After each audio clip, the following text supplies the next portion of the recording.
All right, we're live now. Sat there talking.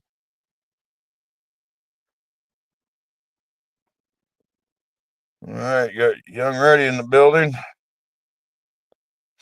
The first time we've actually got a scheduled guest. Usually do more of a freestyle, open panel.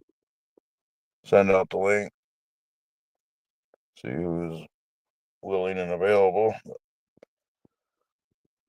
I made some calls today. Made some contact with some trainers. We got a couple of them willing to come on and talk.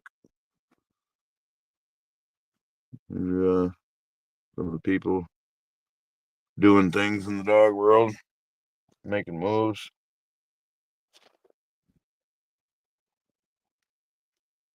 Yeah. Make sure I got these links sent out. Everybody proper.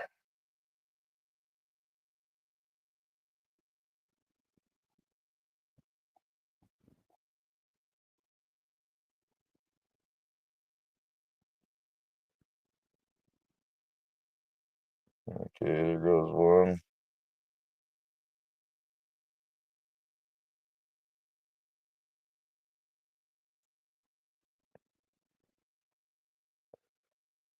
All right, you need a link? That's what I sent you in the chat, isn't it? In your messenger? Am I not? Hey, J5. J5 420. Good to see you. Yeah, if you get a minute, can you... I think I sent you the link, right? To jump on the panel. If you can put that in the chat. I didn't go through chat. Okay. Yeah, I thought I sent you the link.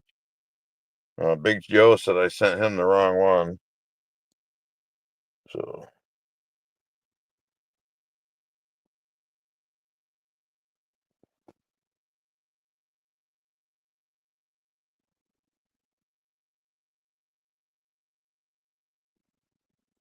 Yeah, there you go. Was that easy? Thanks, Jay. Seedlings are looking good. I'm getting various degrees of growth out of some of them. Some of them are doing really good. Maybe they soil got washed away and they're a little closer to the top or something.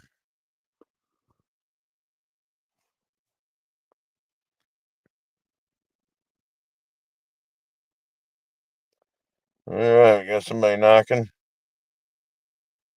What we got there? Young Ready. Hey, what's up, Cave Man? You're live. What's up, Cave Man? What's up, chat? Good looking, Five. Yeah, you know what's up. Yeah, hopefully we got a guest coming on tonight. I'm not sure. The person you was talking about earlier. Yep. Yeah, that's cool, man.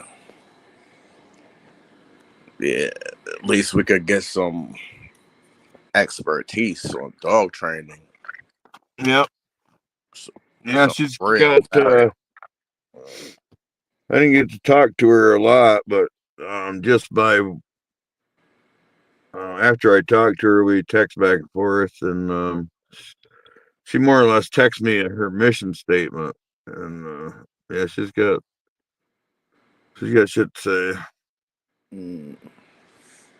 She been doing. You think she been doing this a long time, or you? Oh, I didn't really get into all that. We pretty much was talking about me. What I was I called for me. I didn't call to talk about her to get a guest.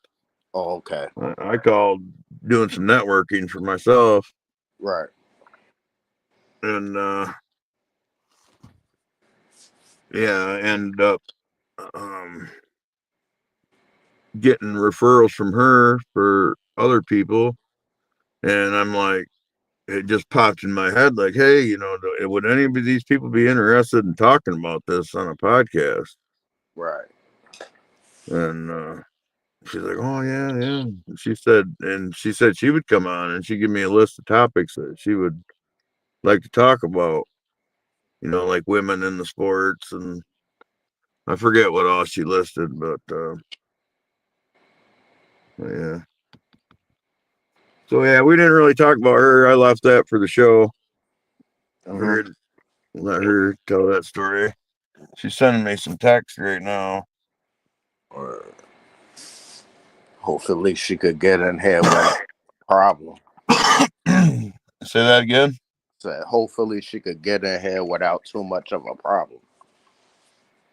Yeah, well, she said she's coming. She had some issues with her dogs, and I feel it because I thought I was going to be late coming on because I had to go deal with dogs.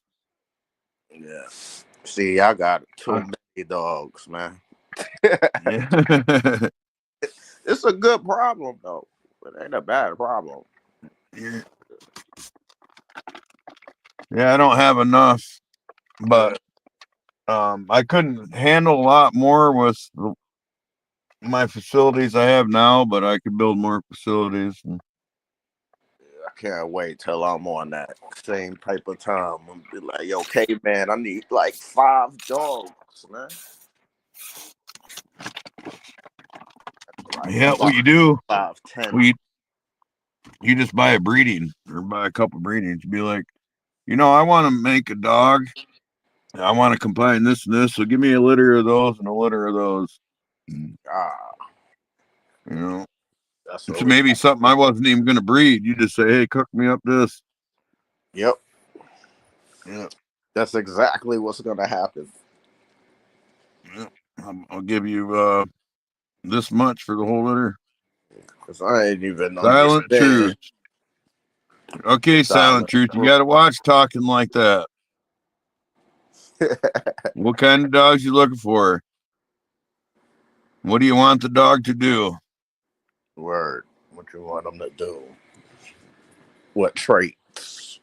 Yeah. What's the job the dog's gonna do? What's his requirements, restrictions? Where's he gonna be housed? All that shit. What kind of dog you need?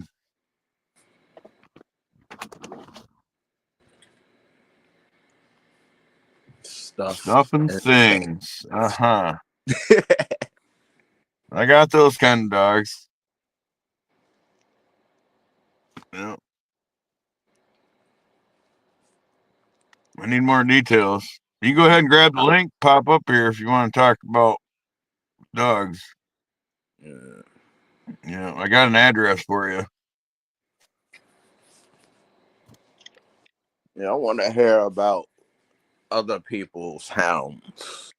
Like in the house. Yep. I got house dogs. I got some nice short-haired house dogs.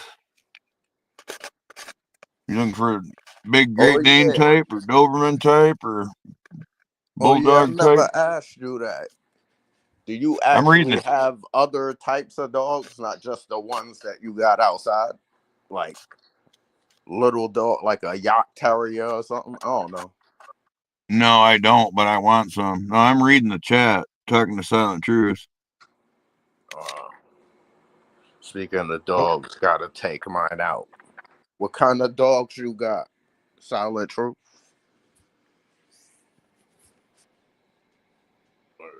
I should know this. I can't remember now. Silent Truth, yo. I like this guy. What'd he say? He said a bigger one, but too big.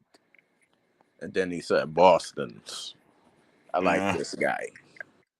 I got some dogs that look just like Boston. Well, their colors are just like Boston Terriers, but they're going to be big. I mean, they're going to be, oh shit, 120 pounds.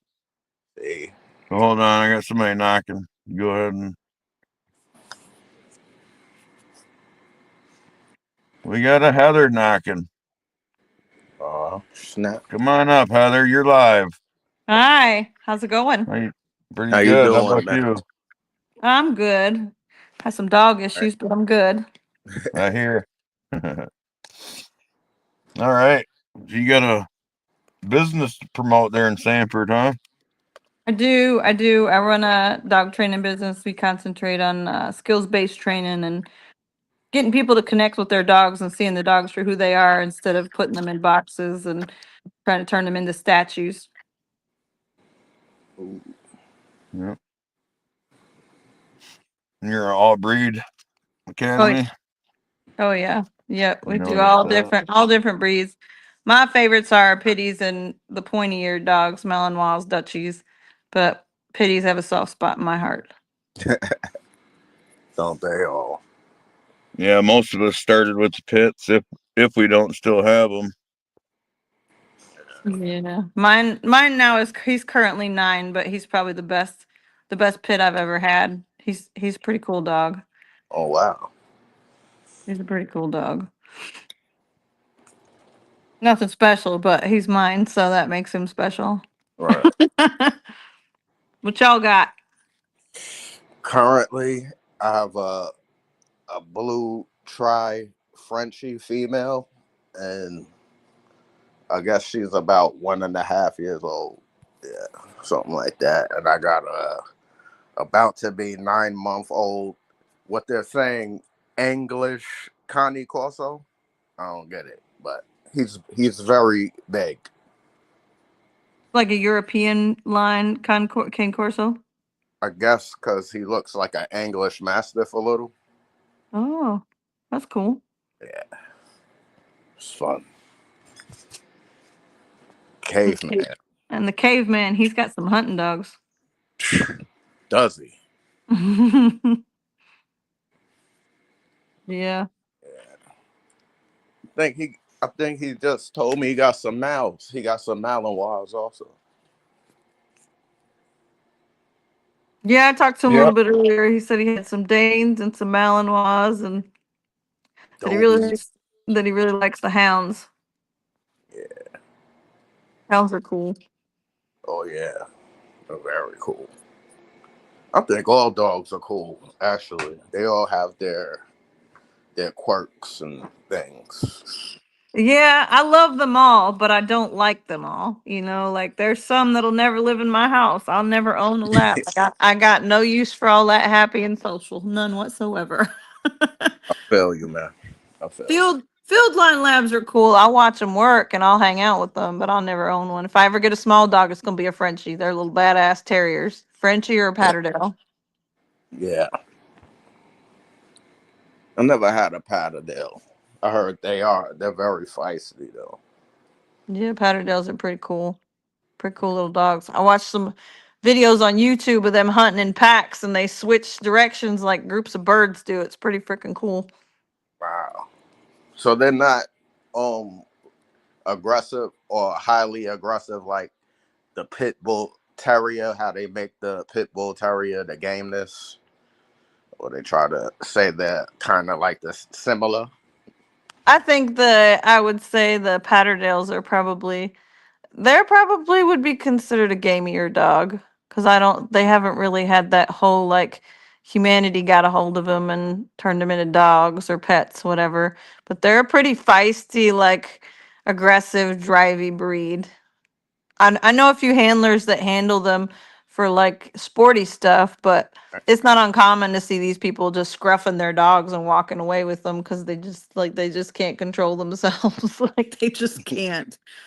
They're cool little fucking dogs though. Yeah. Yeah. What happened to Caveman? He's on I mute. don't I don't know. He took a break. All right. He took a So, break. um, so which kind of dog? So yeah, you said you'll train any dog, right? Yep. What's the last dogs that you've trained?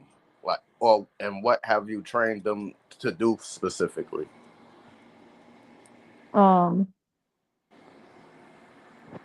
so Yeah.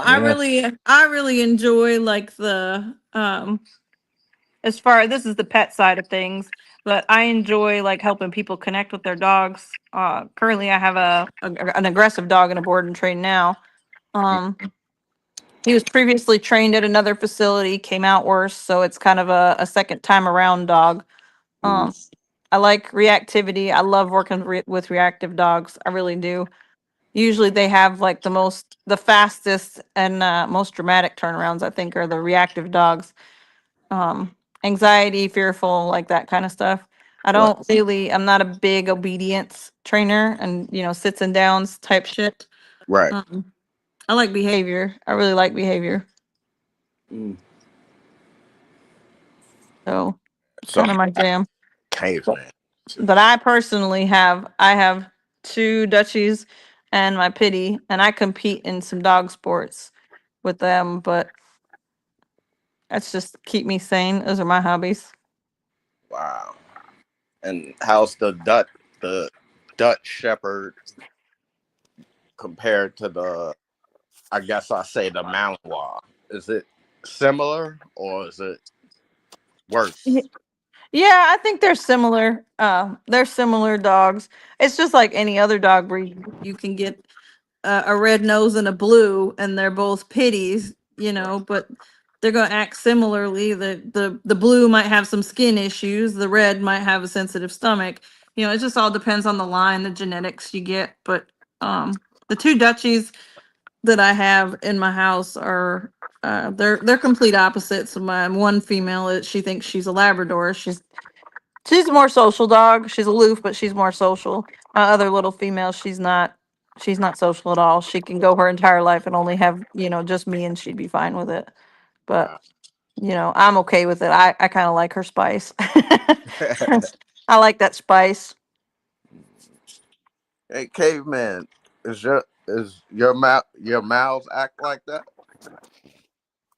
He's pretty mellow for the most part until somebody comes around. I mean, when I take him for a walk, he's got plenty of drive, but he doesn't really act crazy around the house. Mm. But somebody comes to the end of the driveway, he's spinning in circles. Oh, Yeah, I imagine he probably gets all spun up. Somebody comes on your driveway. oh, Yeah, one of my buddies has got one of my Dane LGD pups, called him Spinner, nicknamed him Spinner. Yeah. What's his name now? wow. So why do they spin? Because they're very angry, agitated. Drive, man. Drive's got to go Yep, somewhere. They put yep, the drive somewhere. Mouths can't just without putting brakes on them and teaching them how to control themselves. They can't control themselves. Some spin.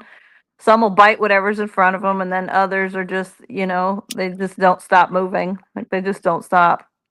Wow. yeah. No, as far as biting, he's very stable, but at the same time, you can tell he'll give you that look. Like Hmm. because I rescued him at 5 years old, and Oh, that was like 6 months ago or less, probably. I don't know. Anyway, about 6 months or something. So he's already an adult. And yeah, he's got that sideways glance about him. But Fuck around and find out. yeah, well, and one time, um, to make a shortcut, I put his leash under the fence. I climbed over the fence, put his leash under the fence, picked the fence up, and pulled him under the fence. mm. And he actually growled at me once. Mhm. Yeah, but he's But not. I mean, he's never challenged me or nothing. But he just kind of lets you know that he's got limits. Mhm. how And long did it like take for him to kind of accept you? instantly, Ah, instantly, as soon as I took the leash. Yeah, And Mal's and Dutchies, man, they bond hard. Once you got their trust, like that's it. They'll follow you to the end of the earth for no reason other than you're going. yeah, oh, that's cool. They don't just love you; they love you. They're gonna bond cellularly with you. Sometimes it's a little obnoxious. So it's more than a German Shepherd. Oh yeah, way more. that's the only one out of those, like the shepherds that I ever owned in my life, a German Shepherd. Couple of them. I think I Mm, compare it to maybe caveman will agree or disagree with me, but I think having a Malinois is like somebody took a German Shepherd and made it smaller and more athletic, gave it some methamphetamine, some Kool-Aid, and some PCP, and then said, "Here you go." yep.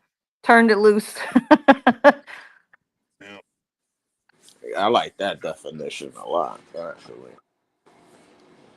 That's what it's like living with Melee, anyway. So what are they barking all the time? Mm-mm. Oh, you good. You lucky. Mm-mm. I see the videos. These people's dogs is barking nonstop. They don't know what to do. They left them outside. The dogs are jumping up trees, and jumping over the fence. I don't know. It's crazy. I like it though. I like dogs that's very athletic and could jump like that. I like that. Yep.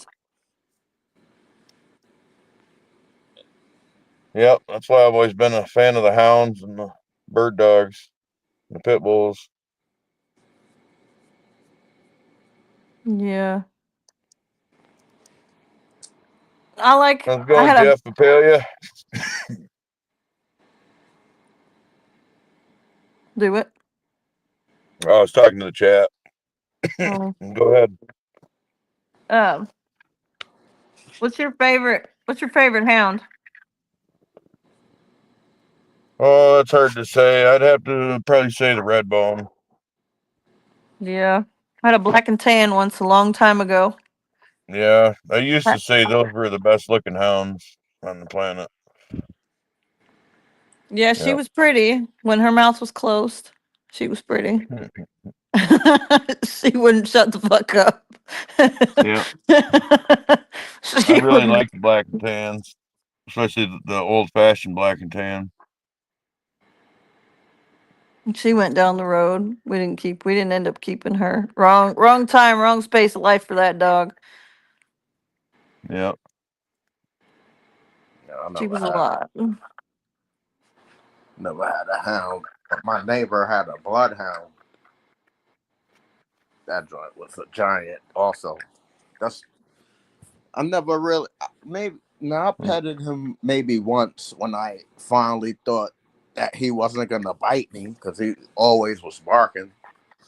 But once I went up to him and he sniffed me, he licked me, then he was cool. Other than that, yeah. Oh, I like that. I was Nice gonna dog. ask you if you had any dogs to show off, but I see somebody's coming Yeah. in. Yeah, this is my Dutchie that thinks she's a Labrador. She'll do all the things once or twice. She'll come and do them once or twice, and then after that, she don't want to do it no more. I've tried bitey things with her. I've tried some dock diving with her. She just wants to be wherever I'm at. Honestly, it's just all, if she could follow me around all day, it would make her happy. Hey, Wow. stop. Yeah. She's a good dog. She's a good house dog. Wow. I didn't know they came in that color, like the male a little bit. No, she's a brindle. It's really hard Black. to see the color, but she's like a brindle. Oh, I thought they only came in like black. No. But nice. No. Wow. Black, fawn, brindle. I don't know what all colors do they come in. Um, my other female, she looks a lot like a sable German Shepherd, but she's Ooh. got a Yeah. lot more black tips everywhere, and everybody thinks she's a baby German Shepherd, but she's not. Ooh. And then there's like your Groenendales, they're just black. They're all black. The curly coated or rough coated, curly coated Dutch Shepherds. Then there's the rough coated That, Malinois. They're called that, Black and Noise. I kind of like them. Them are kind of cool looking dogs. Hmm. And then the Dutchies come in like pretty much brindle, and their brindle can be like just like pitties, where you have that orange with those nice black stripes, or black with the nice orange stripes. ooh. Brindle or reverse. Yeah, Yep. I like the brindle Dutch. yeah. I prefer Dutchies to Malinois, but I like the coat colors better. I like a brindle dog. Yeah, I love brindles. Like Tiger. Did we lose him again? Hmm? Yes, I think we lost Caveman again. No. No, Oh. he hit. What I was gonna ask? Oh, do you believe that the Dutchies and the Mals have APBT in them? Some do. Some do. There's bull herders, and that's a line specifically, where you're breeding bully breeds and herders, and a pretty common mix there is like a pit bull and a mal or a Dutch. Them are pretty sporty dogs. Like, you gotta want that mix. Yeah. They're They're becoming cool. popular. Real They're popular. They're cool, but I don't know if I want all that smoke. I got a pit bull and I've got a Dutchie, and I like them separate. I like all my crazy. I like my crazy in separate baskets I can see. um, I've seen some that actually just look like one dog. Just look like the Malinois by yeah, itself. yeah, they're doing it in. So I compete in dock diving, and they're doing it there too. They're mixing Malinois and Whippets, and Malinois and Border Collies, and Oh, they must want them to jump the whole thing or something. yeah, they jump like 29, 30 feet, 32, 33, 34 feet in the pool. They want insane amounts of prey drive and insane amounts of speed in the smallest body they can get it into. Yeah, I could see that. Yeah, They're cool dogs, but I don't know if I want it's too much energy. to.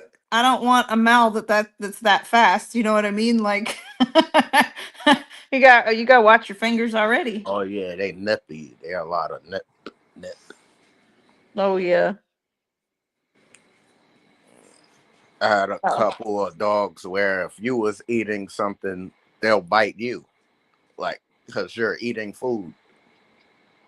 I never understood what that was. So many different things. So many different things.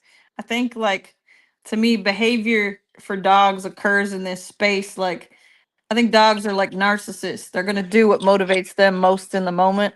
So if they want your sandwich and they think they want it more than you want it, or they want it more than you want to keep it, then Right. they're gonna take it. Or I've seen a lot of videos where the dog is like seems like they're more smarter than the human, where they're like going into the refrigerator and pulling out the food that they want to eat the most, even though there's other food around easily obtainable. But no, Yeah. they'll grab that food really clean and close the refrigerator. And Oh, I think we're losing you. oh yeah, hello. Yeah. Oh, yeah, I can hear you. Borderland made it. Borderland Kennels, Supreme Grape in the house. What kind of training you trying to do, caveman? Estate protection. Yeah. Looking to evaluate my dogs more than anything, really. Did you happen to find Lucas? I found the group. Yeah, Good. that's how I found the group, and I found what? How do you say Zion or Zion or how do you Yeah. say it? Zion, yep. He sent me a message Zion? and he said thanks for the The intro, and I hookup. was like, "Oh, you're welcome." Yeah, yeah. He's good. I think he'll be on next week. He's a good kid. He's got a lot of information, and he loves dogs. He's very passionate about dogs and off breeds, and he's got an Akita that he's doing some cool stuff with. Stuff that you don't usually hear Akitas doing. Yeah, That's a nice dog. The Akitas are gorgeous. yeah. Depends if it's Japanese or American Mm-hmm. I or a like the mix of Japanese. both. The Americans are the bigger ones, right? Yeah, Yeah, the more bigger ones. I We think they always use make bigger here. They use them for bear dogs, don't they, Caveman? Yeah, they were traditionally their pit dog too, Yeah. until they ran into the English with their Staffords and their English Mastiffs and shit. And that so then they created the Tosa Inu. I like Tosas. Yeah. But yeah, they're right along the lines of the Curly bear dog. Yeah. And, What you think about a Japanese red dog? I don't really know a whole lot about them. There's not really I my love world. those. Nothing I'm I wanted to get enthused one of about. those. The red dog. That toy's nice. I'm actually following somebody that owns and breeds. Yeah, it's an interesting breed. I'm kind of curious to see where, now that it's in the Americas, I'm curious to see where it ends up and it lands. Yeah. It seems to be I like bet it gets. Well, go ahead. it seems to be like they're trying to compare it to be above the Doberman. Like it's the best, better version Doberman pinscher now. I could That's what it seems like. It's actually doing the work better, it seems. I could see why they would say that.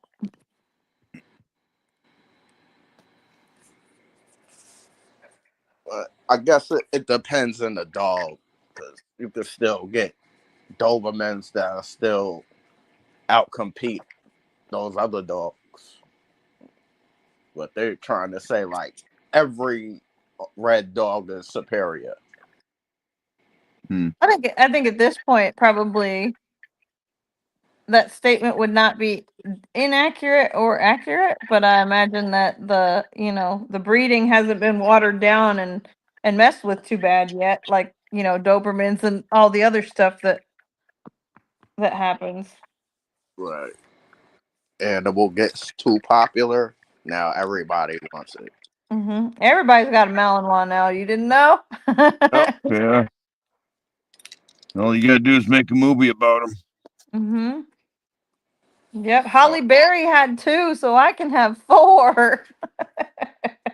I saw the one with Channing Tatum. That was a good movie, actually. Actually, yeah, it was. And then I I think what you was gonna say. I think that probably most closely depicts what it's like to actually own one of those dogs. It's probably very similar to what it's actually like having one. Mm, yeah, that dog was kind of turned up.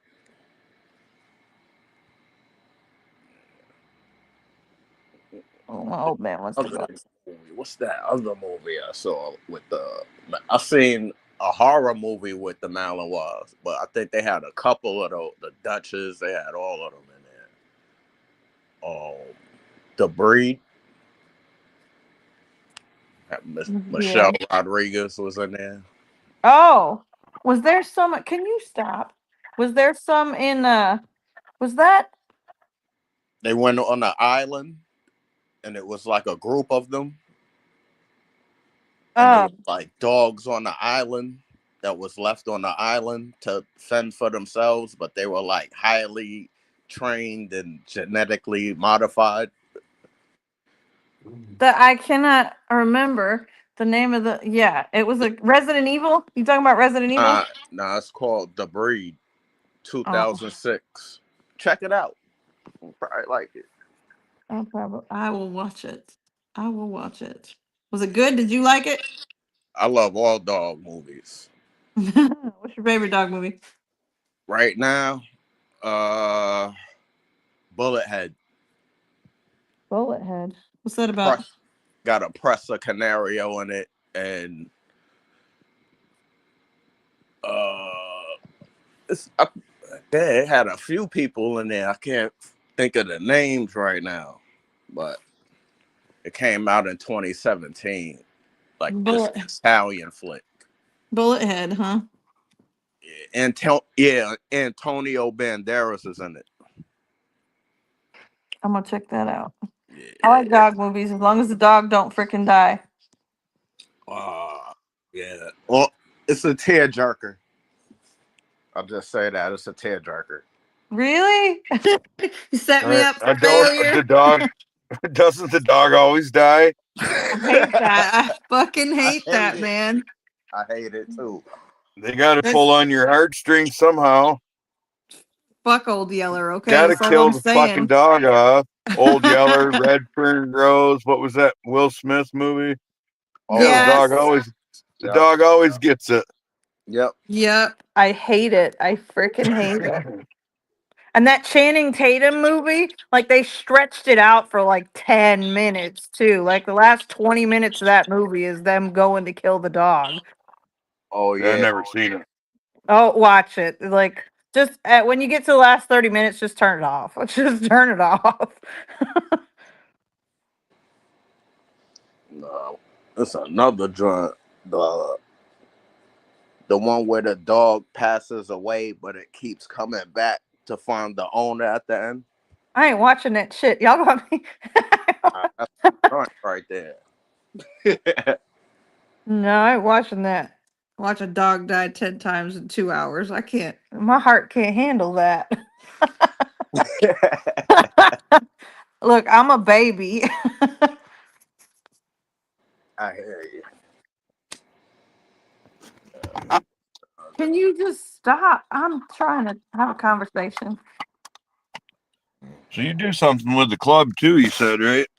Yeah, I'm attempting to train and trial my dog in French ring, my little female, but um she's not exactly the best specimen for what I want to do, but we're doing it anyway, working through the things and the challenges and um hoping to put a French ring one title on her this year.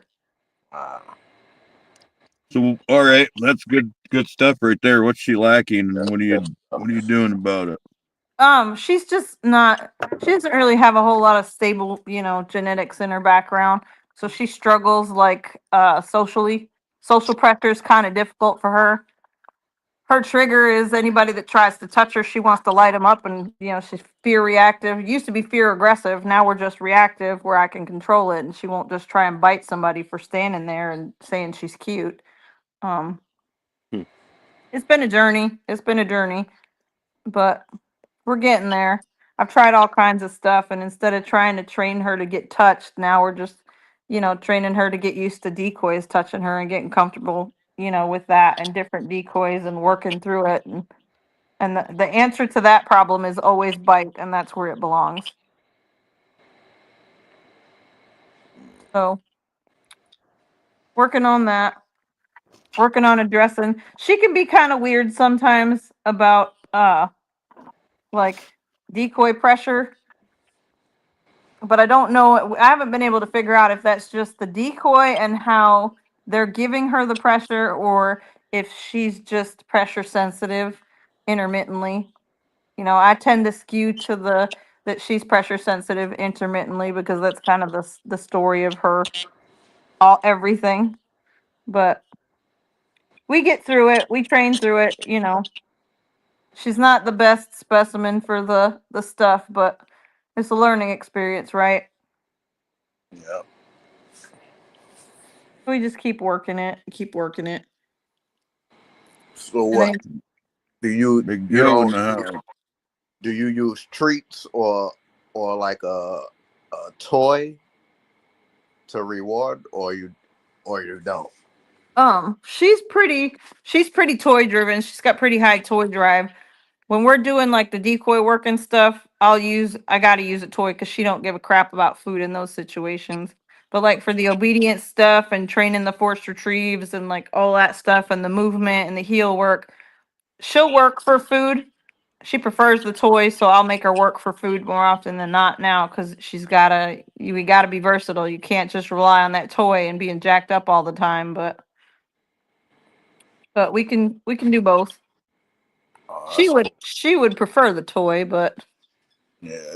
It seems like a lot of those breeds are toy driven because they want to run, chew. Yeah, they just want something in their mouth. How Yeah. about you, caveman? You do any toy? You have a preference with your Mal? You do toy work over food work? I don't really do any kind of work with them because I don't have a decoy. I don't reward like as far as obedience training or hunting or anything like that. I don't use toys or treats.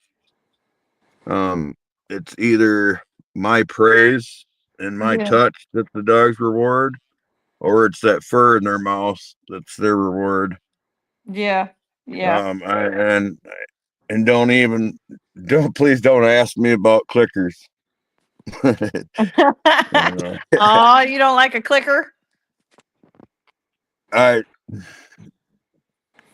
I don't maybe I don't know nothing about dog training. I think it's ridiculous myself, and It can be. I mean I've I've seen we've it done a get. lot of things before that little clicker was invented.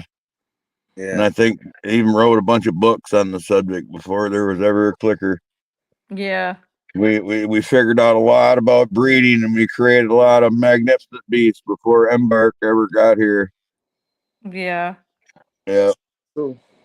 I'll use a clicker. I ain't afraid to use a clicker, but a clicker is just like anything else. It's a communication tool, you know. When used improperly and incorrectly, yeah, it just looks like shit and the dog still doesn't perform, you know. But it's a really neat tool when you want to communicate without communicating, So, without using any words. You don't have to have a yes marker. You can just stand there and click the thing, and the dog knows it's doing something right, where you're literally not giving them any feedback whatsoever from yourself. mm, It's got its place. I think it does anyway. how long? Like, how many routines do you think until the dog finally kind of gets it? It depends on the dog. You got some dogs who are more pattern oriented and pick up shit faster than others, and then you've got other dogs who are just, they're like they're not quite the mental sponge that I'd like them to be where they need to do shit more. But typically I'll teach a dog something until I see they no longer want to learn it. And then when I see that, I'm like, okay, then you clearly are, this clearly ain't the thing for you.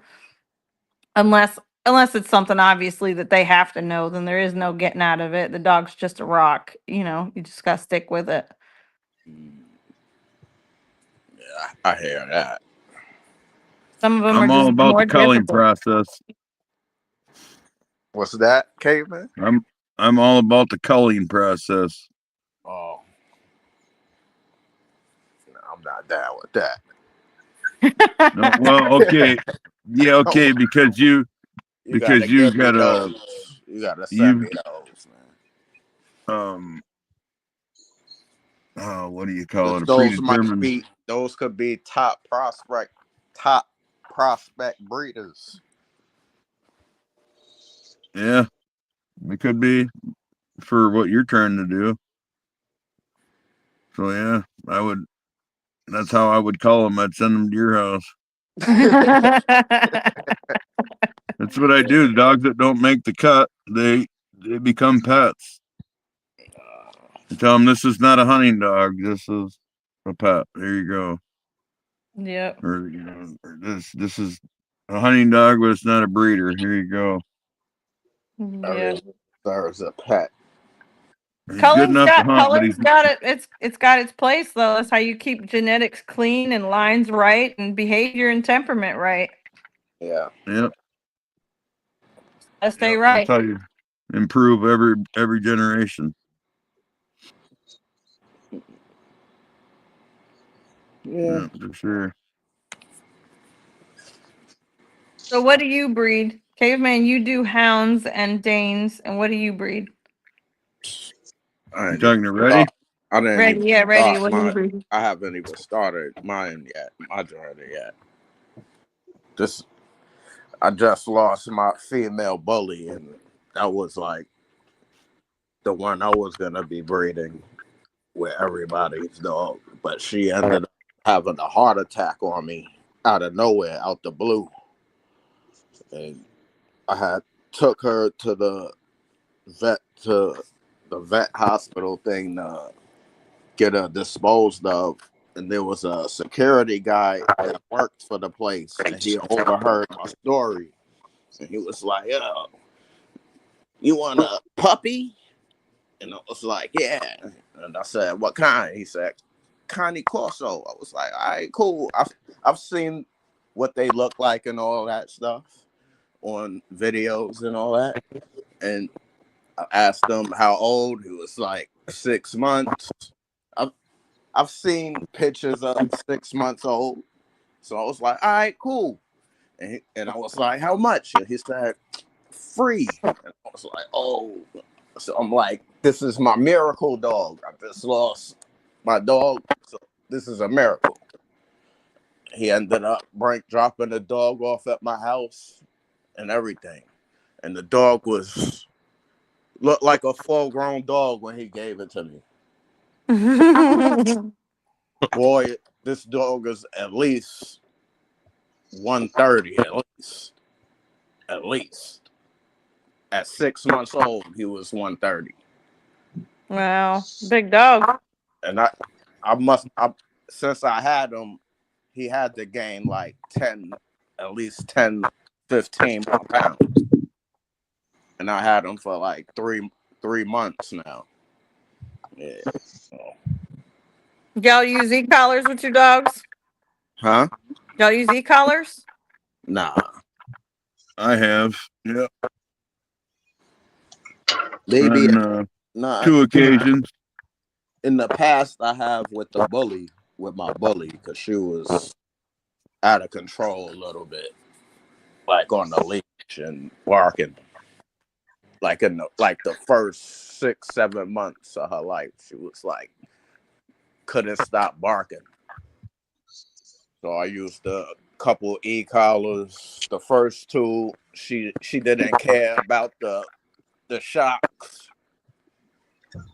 And then I had got like this last one. I had paid like a little bit of money for it, and it had like different levels to it. So I had put it to a certain level, and it stopped her from barking. And I took it off of her. She was good ever since after that. Mm-hmm. She said, "I won't do that again, Dad." But like the ones that I had got one from like Walmart or Target. That joint had her like when she didn't care about it. It was I seen smoke coming off of it, and I was like, nah. I had to take that right off of her. It started Yeah, smoking. it's What's a up, Chinese y'all? e-collar. Back How in you the day, doing, those collars Caitlin? didn't have adjustments on them. It I, was just No, it lightning. just put it on. Yep, they were just full throttle. what's Just going on, lightning. caveman?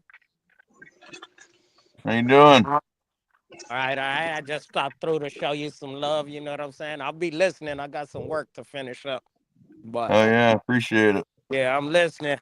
Waiting for you to drop that info so I could get them hides and them tails from you. Yeah, Yeah, yep. bro. Um, basically, I'm searching for info on that. Somebody mentioned it on Buck City. Oh, Somebody asked. I Yep, thought somebody you asked if said you anybody. had some. Well, somebody asked if anybody had the hookup, and I'm like, well, I can talk to me. How much? You know what I mean? What can I get paid to do this? Okay. And they were talking like $30 a section or something, and I can't remember how big a section they said, but Yeah. Cured. Usually they give them to you the little 10x5s that cut out cured and everything already. They do that. And they usually sell them for 15, $20 a piece, those 10-inch sections. And then 10-inch section. Yeah, yeah, so it's 10x5 or 15x10. I can't remember the size. They usually just send them in a box. I right. thought we had them, but if you could get Yeah. them, let me Oh, I know. do have them. Yeah, I do have them, and Oh, I mean, I make them. mm, But I mean, this is a weekly thing. I have to go over there every week when they kill the beef and gather this shit up, bring it home and tan it and shit and cut it up. okay. Well, shit, let me know, man. Well, you got my number, brother. You know what I'm saying? So We could definitely work something out. Well, yeah, I got some hanging right now. Okay. Perfect. Well, get at me on the back streets and we'll work out a price and I'll cash app you whatever and then you just mail them to me. That's how I usually work Yep. already. Good enough. I see you, Dr. Levy. Yep. Yeah. He's a busy man, ain't Yeah, man. CBD. I ain't got a green thumb for nothing. I can't grow a tomato in the hot sun. But he? I see him though. Go check out some of my videos. Okay, I will. I will. I'm gonna keep posted with you, but I got some work to get done. I just wanted to show you love. I'm listening to you. Y'all got some good info going. I've never used a clicker or a electric collar, so I'm listening hard. Yep. Salute, Borderland, man. Salute, salute. Yep. There's definitely a lot of old timers would definitely say that about the e-collar. Yeah. We But did a lot they haven't without used that. them. Yeah, Wow. the dog world went round and round and round and round and made all these advancements before that was ever thought of. But I mean, it is a useful tool, and it does bridge the gap for some people that don't have that talent. But It's not. That's not my favorite tool. At all. It's really no, not. I'm not a big fan of it. But if I have somebody that specifically says they want to take their dog off leash, um, then I'll default to that. That way they have that accountability because they're animals at the end of the day, and nothing's 100%. But it's not my favorite tool to use. Like I'd much rather use a slip lead and some good old fashioned communication. But yeah, but at the same time, it can be a lifesaver, and especially in emergencies. But, what is it gonna do for some of these big dogs? same thing it does for Oh, some of them little dogs. It's yeah. communication. Sensitivity to pressure has nothing to do with the size of the dog. It's how the dog interprets that pressure. No, you're right. Yeah, plus a good e-collar will pull the feet right up underneath the dog if you have to. Like the best example I ever heard was somebody say if you had a dog that had no recall and the thing was gonna run out across the road, busy road, it's either save its life with the e-collar or dog gets splattered. Yep. Yep. Because Some it dogs don't. don't have that self-preservation. Yeah. Wow. Some dogs ain't got it. Um I've had a dog, I had a lady come to me with she looked like she was a pity lab mix, real sweet dog, but she's a biter, a nipper. She'd get excited and she nipped anybody that would come through the door, and she would nip pretty hard. Like these weren't little love bites. Like she was biting pretty hard, but she was excited. We put that e-collar on her, and every time she would bite hard, we'd turn that stem up, and she'd calm down the biting a little bit. So it made it to where we could communicate with her at the front door. We tried treats and stuff like that before that, but she was just too excited. And, you know, those people they said this dog has got to stop this or she's got to go, which, in my mind is pretty dire because these dogs, they don't do well when they get in the shelter. Pity mix anything doesn't do well in the shelter. And they don't Yeah, deserve to be there. The dog's already got a home. Like anything I can do to keep these dogs in a home, I will. right.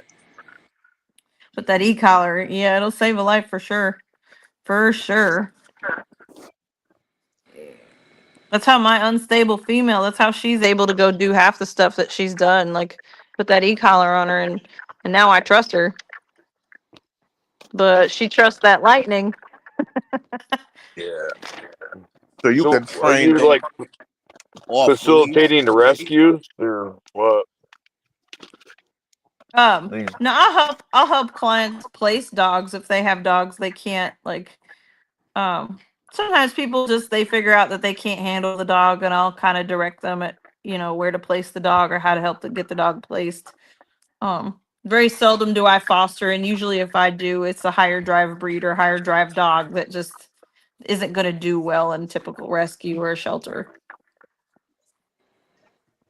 Yeah, just wondering how many clients you get from people rescuing dogs and then figuring out the dog has behavior problems. I would say probably 50%. Anywhere from 40 to 50% of my clients fall in that category. A lot of people get dogs from rescue now because it's, as much as I hate to say it, like rescues and breeders charge about the same amount, and a lot of people it's just really easy to go down to rescue or whatever and just go pick up a dog, where now breeders are asking questions. They want to, they want things from people and want to prove things, and rescues or these shelters just give you dogs. Yeah. It's pretty common too. We got a thing going on where there's like this agreement between a couple southern states and Michigan, and we'll get dogs from down there that just are feral. They literally just roam these lakes and plains and shit, and they'll load them up in kennels and they'll send them up here and adopt them to these families.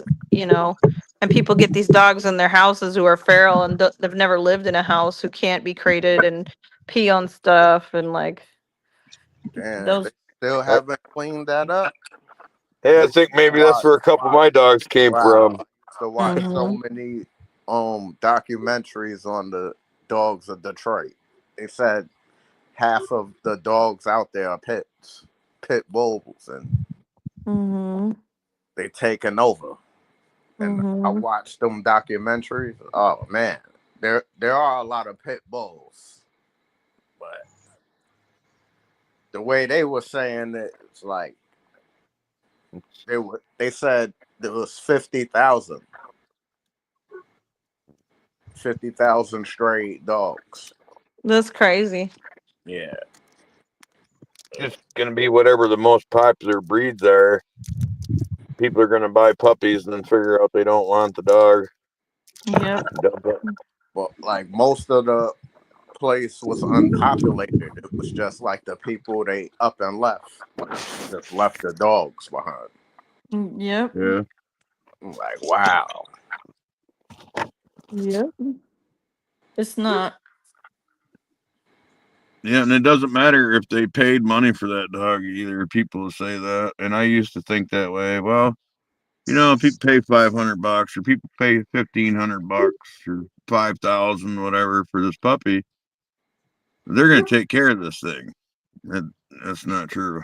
That's what you think. Yeah, that's not true at all.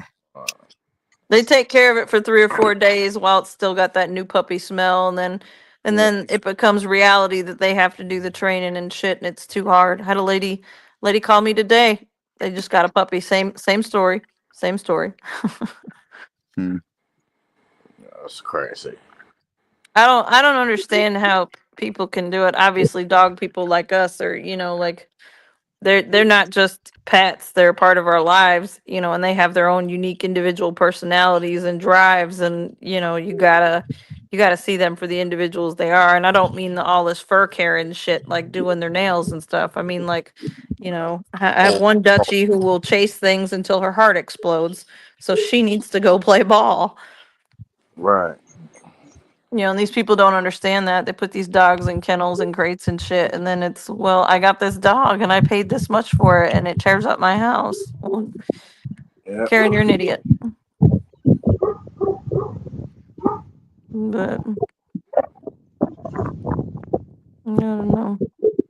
Caveman's got Danes though. Danes are good dogs. They sleep most of the time, don't they? Yeah, they're pretty mellow, but they're always ready to go. They're actually, the reason I picked Danes is because a Dane is a hound, and they're just big, and they also have that mastiff in them, for that human suspicion, for the guard work. So. That's interesting. I never knew that. I thought Danes were just straight guardians. I thought they were just a guardian breed. Boarhound. No, they're a boarhound. They're a wolfhound mastiff mix. Originally, now you can I think they bred Greyhound into some of the AKC dogs, and I don't know what else, if anything else, but. But yeah, the original Great Dane is the Dutch Mastiff. It's the Wolfhound Mastiff mix, bred for hunting wild boars. That's interesting. I did not know that. I thought they were just guardians. Mm. All them fun colors now. I'm not surprised it's a Dutch dog. Mm. Dutch people like them funky colored dogs. Or like that Harlequin. Mm-hmm. And the Merle. Mm-hmm. My pity's a Merle. He's a Merle. He's Oh got yeah. half a blue and half a brown eye. Nobody believes me he's a pit bull. And then I showed them the embark, and I'm like, no, he's really a pit bull. I didn't think he was either. He's a good boy though. Say about 9. Yep, he's 9 years old. He He's still 9. Huh? still runs. He tries to. He wants to. But he has lived. He has lived. This dog has lived. Um, he's kind of one of them dogs where from the time he woke up till about a year ago, he didn't really have a stop. It was always go. It was always something to chase, always wanting to play ball. So this year now he's gotten a little older. He's got some arthritis in his joints and stuff. So I try and control his movement quite a bit, conserve those joints as long as I can. Right. As soon as he gets to the point where he needs meds and he can't chase stuff, his mind can't handle that, he'll go after my other dogs. So that'll probably be his time. His time will be up. But he don't need to live like that. You know, I owe that dog that respect. He gave his Right. heart to me for the last 9 years. So when he can't be the dog that he loves being, like, I'm not gonna make him sit here on the couch and hold down some furniture. Right. See. But I love that damn dog. That's my heart and soul dog right there. He has pulled me through some shit. See. You know, we all have one. Room full of dudes, but I know y'all got one. Yeah, we all had that one. Mm-hmm. Yeah. It's hard to like let go of them, like, but when it's their time to go, you just gotta let them go. Mm-hmm. Yep. But then you gotta think of what about the others? There's others. I was just gonna say, hopefully you're 2 generations into some better dogs when that one goes. He'll be my last pity. Honestly, he's hard. He's really, really hard to follow. He's really hard to follow as far as pities go. He's the only pity I've ever had who has really good bite inhibition. He's got for a pit bull, it's amazing. His like ritualized aggression and ability to communicate with aggression for a pity is pretty good. If he's gonna react, and he won't start the fight, but he will finish it. And I have seen him go ham on another dog, and I thought for sure he killed that dog. I was like, damn, I'm gonna have to pay this lady for a dog or a vet bill. And I went and I checked it out, and that dog didn't have a scratch on it, but Zeke would thought he was king shit, boy. I've seen him snatch not rabbit, but a squirrel out from the bottom of my fence. He snatched a squirrel from the bottom of the fence and ate it like Cujo in one bite. Wow. I love this dog. I freaking love this dog. And he's big for a pity. He's at his biggest, he was 82 pounds, but he was muscle, a lot of muscle. No, he's not that big anymore, but he enjoys much more couch time and some snacks now. Yeah, he deserves it. Exactly. You know, the old ones, they get old and they can have a piece of that sandwich. They can hang out and, you know, the things. Yep.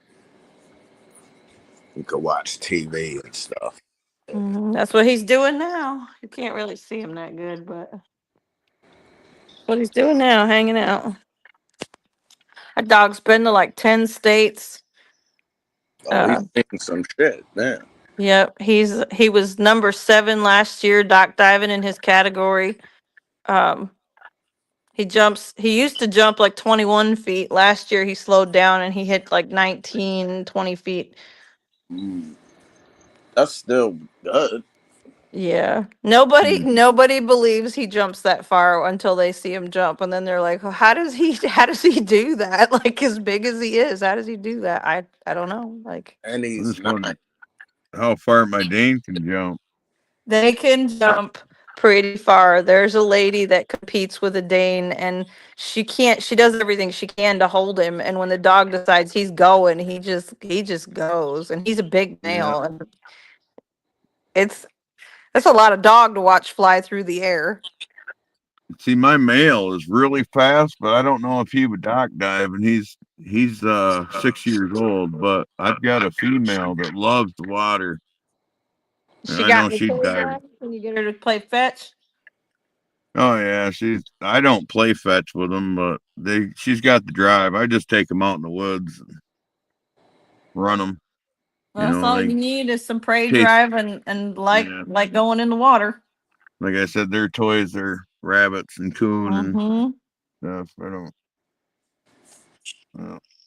Just like talking to these guys about flirt pole rags. I've never had a flirt pole. Like everything we do here is from scratch. Yep, it's life. No, I get it. I respect it, and your Yeah. dogs are happy too. I bet they're happy. They're dogging. Yeah, they can run. They get to They're run. they're dogging. They get to hunt. They see it. They can chase it. Yeah. There's only one dog breed that I'm afraid of, and it's not necessarily that I'm afraid of them. It's just that when you think about what they're supposed to do, like, and you really put it in perspective, like Great Pyrenees are some badass dogs. Like they're some badass dogs. Like what they're supposed to do, like Mm. I don't know. They kind Yeah. of they freak me out a little bit. I respect them. Yeah. I'll put it that way. I respect them greatly. Put the wolves down. Yeah. The same can be said for those blood mastiffs and bloodhounds, though, too. Matter of fact, I had a very, very large Pyrenees. He was actually a Pyrenees Anatolian mix, but he was big, ferocious dog. And my bloodhound went toe to toe with him. And by the time I got it broke up, I thought, damn, that bloodhound might have wore him down if I would have broke it up. Mm-hmm. I bet. Bloodhounds are big dogs too. They're not. Yeah, they're pretty shitty. They're pretty it's pretty serious.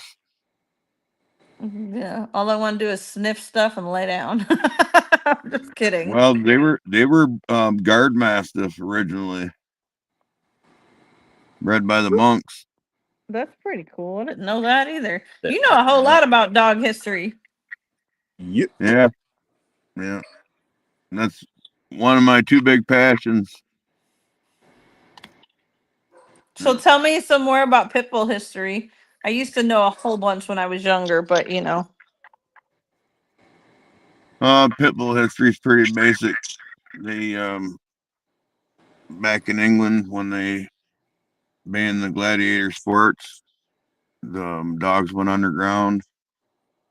They had the bulls for bull baiting, their terriers that they used for their riders, and they just went underground to their gladiator sports, killing rats in boxes and fighting dogs in boxes.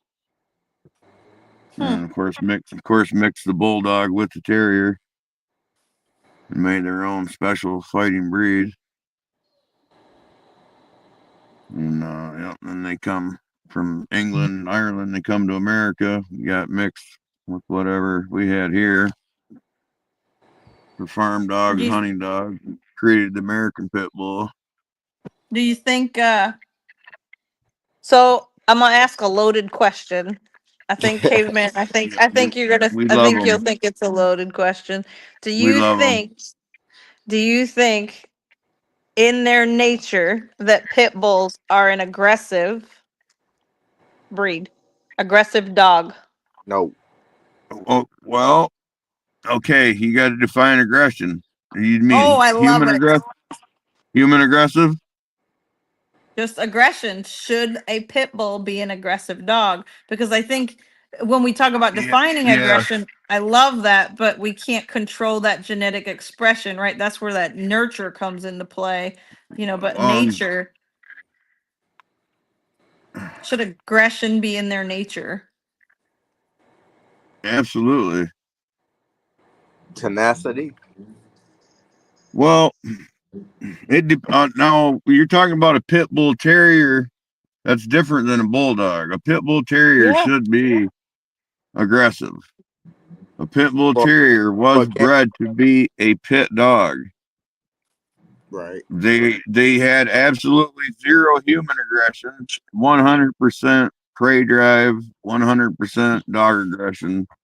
See, that's kind of how I see it. Is I don't see them as an inherently aggressive breed. I see them as like a very driven breed, and I see them as a breed that, once they're in drive, they lack a whole lot of self-preservation.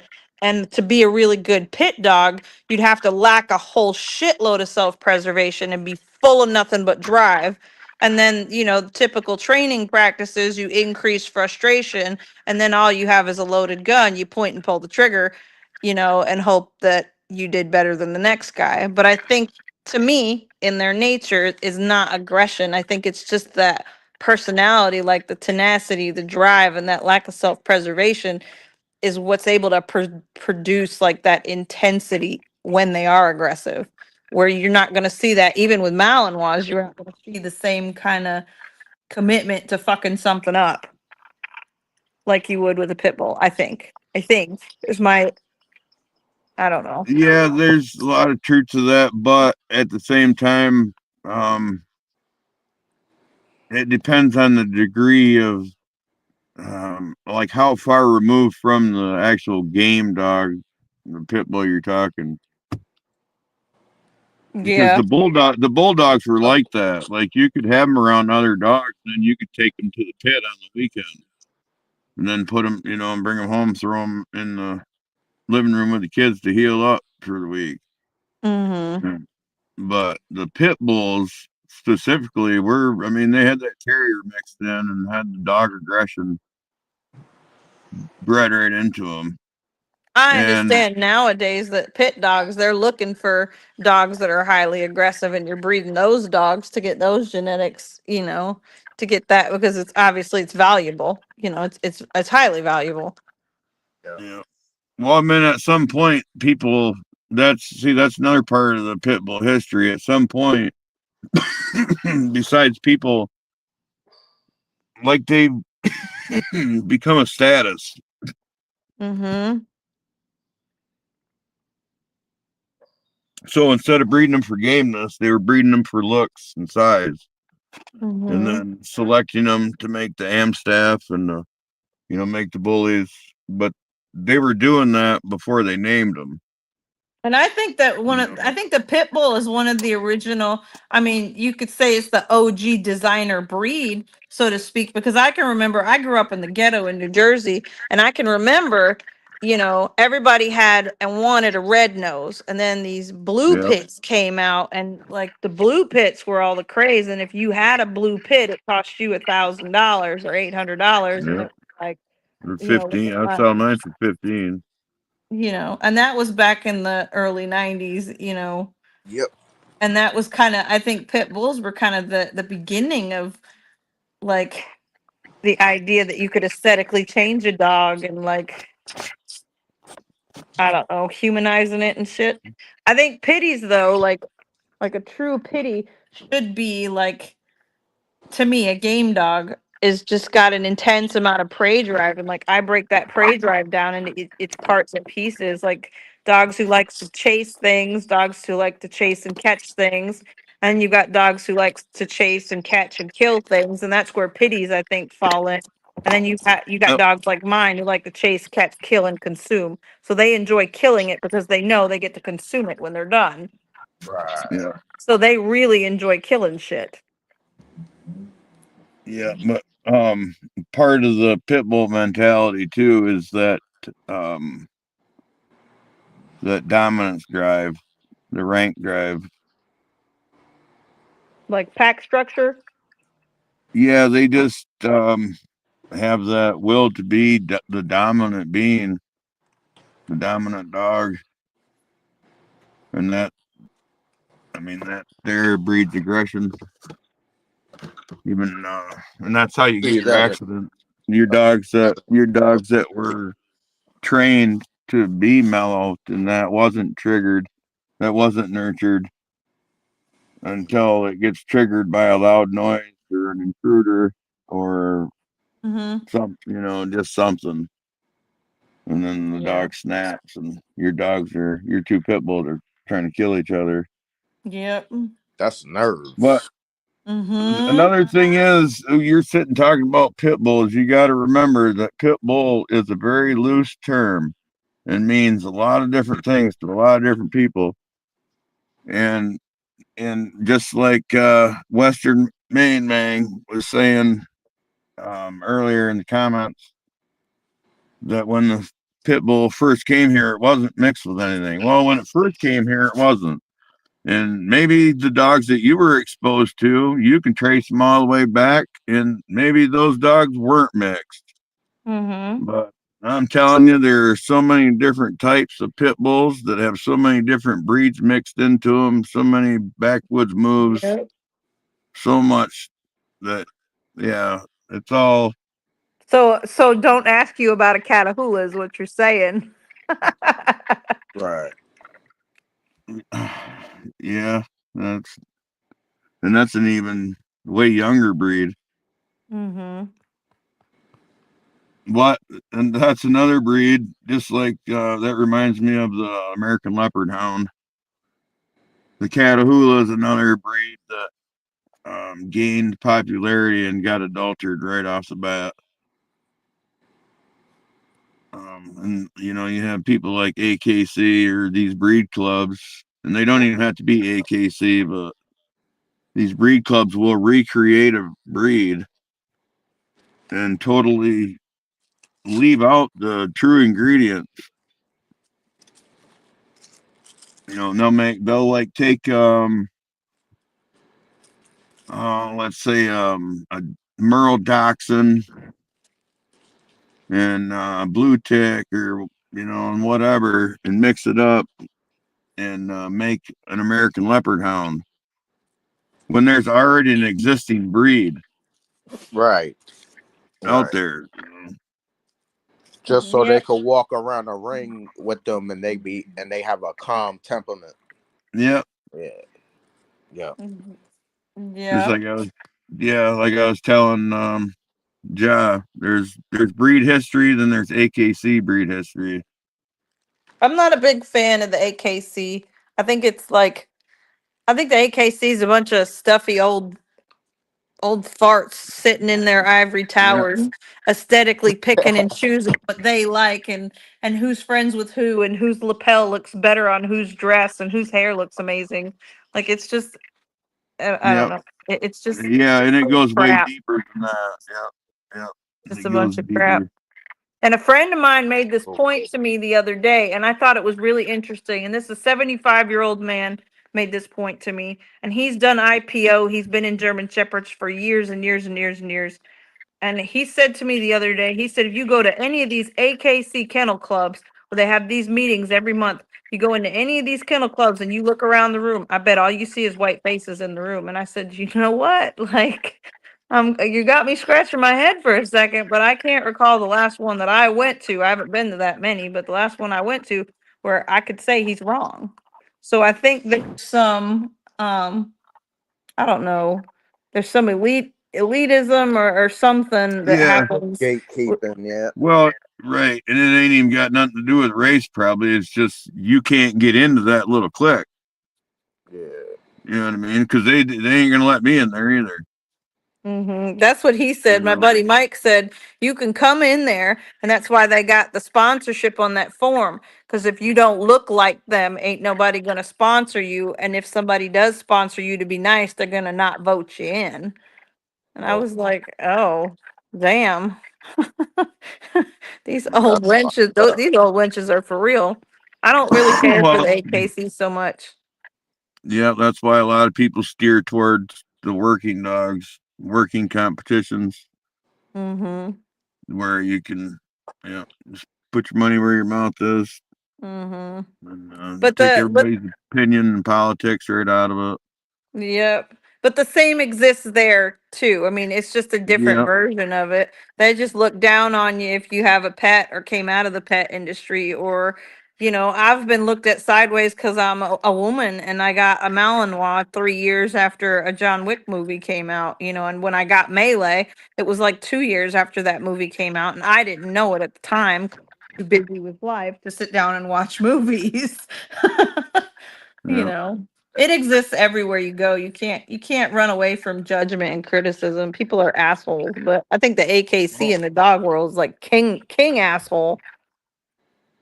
Yep. Yep. People are shitty. Dogs are great, people are shitty. Fact. That's, yeah. So all of those breeds then that's in the AKC that's walking around the ring, washed out versions of a dog that already exists. Yeah. If you look at the Rottweiler. The Rottweiler more and more starting to look like a bulldog.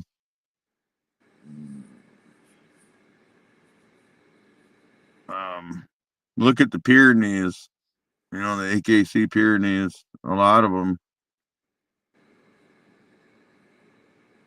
Yeah, we lost our guests. Yeah, Yeah. we've done it with a lot of breeds, if not all I of them. It's like they did the Doberman. know what I noticed about Uh, the Rottweiler. Some of them, I'm seeing they starting to get that slant in the back, like the German Shepherd, wow. like that slant, that toad shit.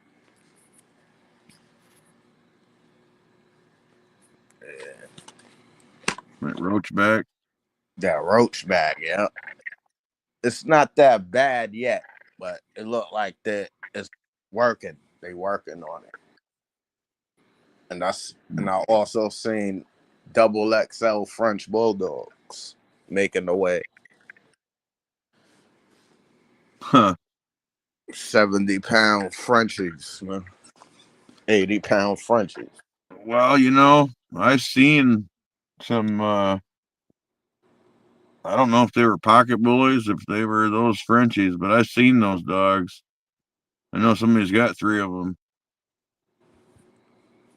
Big ass Frenchies.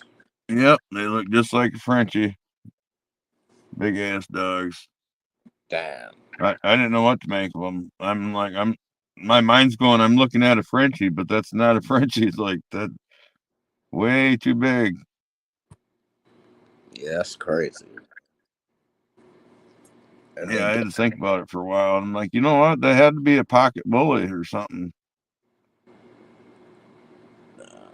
But, they got those though. They got those too. I just yeah. seen the smallest Well, bully ever, man. that's how Tinier they than got a them. soda. Tinier than That's a how they. soda can. That's how they got them, was by mixing the Frenchie in. Yeah. Them bullies. Well,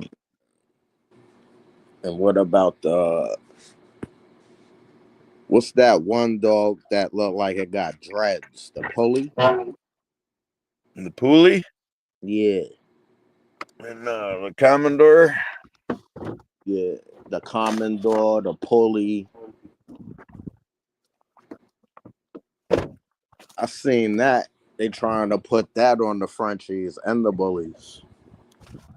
Yeah, I thought about getting one of those Commodores to breed into my dogs just for that Then your dog bulletproof can run vest that the they're weeds. packed. Then they could run through the weeds and the thorns and all that. Well, I want it just for the battling abilities. How you gonna bite through that shit? Would you want to put that on though? On the band dog or the LGD? Well, yeah, that's what, back when I had my LGDs, that's when I was thinking about it.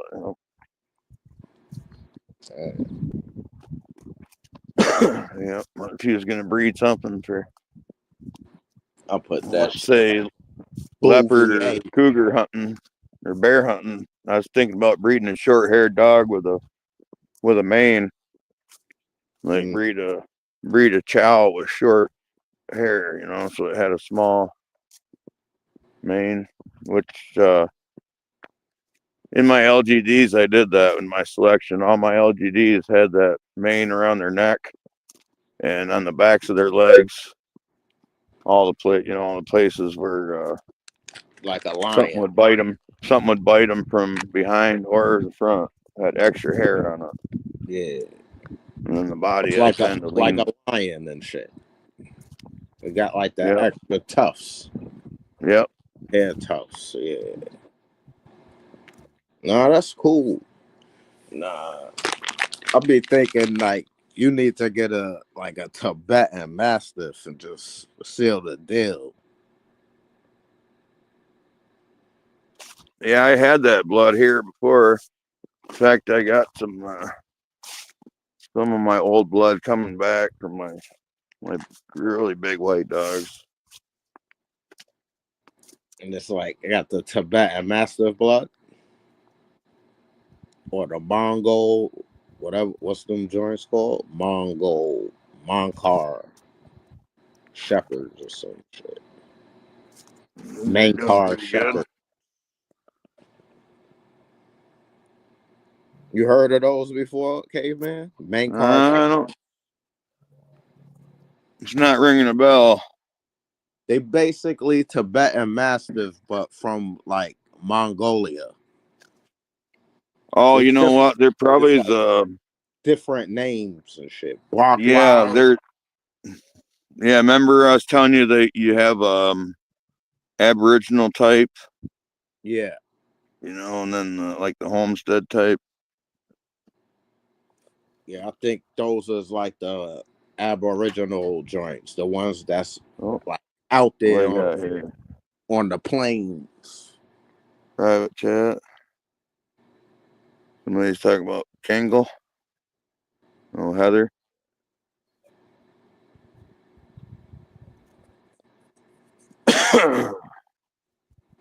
Somebody got the Kangal. Heather said something about Kangal in the chat, in the private chat. Oh, she thought we were talking about Kangal or what? Damn, it's chilly out here. The plants look all watered down. We've had so much rain. Or put that picture back up there, Caveman. Yeah. Yeah.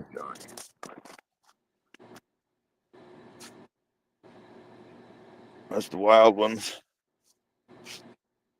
Oh, see how you got wild giant ground. What are those called? They're not. They don't have a name yet. Some seeds I made last year.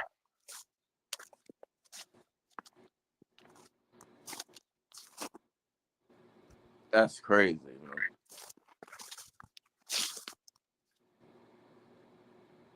man. Oh, tough. Go check out the autoflowers, see what they look like before I freeze. What day is it now for the auto? I don't remember. I'd have to go back and look. Probably like 10 or something. 10 days? Yeah.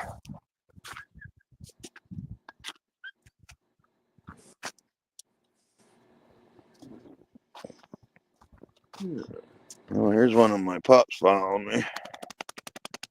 Get the damn phone to stand up right.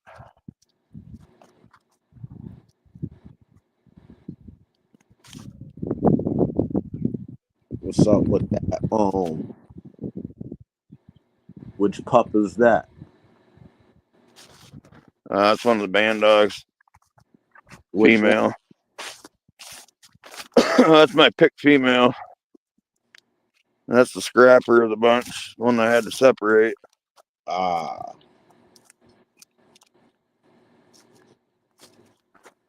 She really beating them up like that, man?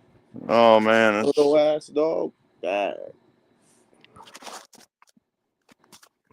yeah, bad idea coming out here with the damn dogs. Just gonna trample them.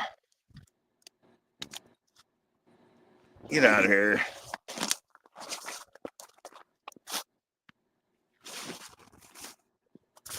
Yeah, that's how it goes sometimes. The dog's life. You don't have them locked up there. Up They ain't your ass all eating the the time. plants, man. They not over there playing with your plants. No, I don't have them around the plants. Only when I have them out with me and I go up there. Like we don't hang out by the plants. We're hanging out on the other side of the property. But yeah, my new garden spot I'm making, they have been digging in that dirt. I don't have it fenced off or anything. I put some amendments in there that they obviously think smell good. And of course it's raw stuff, so I put it down in the bottom. Oh yeah, well I seen that video the other day with the fawn, yo. What happened to the fawn that went back with his mom? Yeah. Yeah, that's cool. Yeah, that was just yesterday. You said that joint was following you to the store. Yep. Yeah, thought I was its mom, I guess.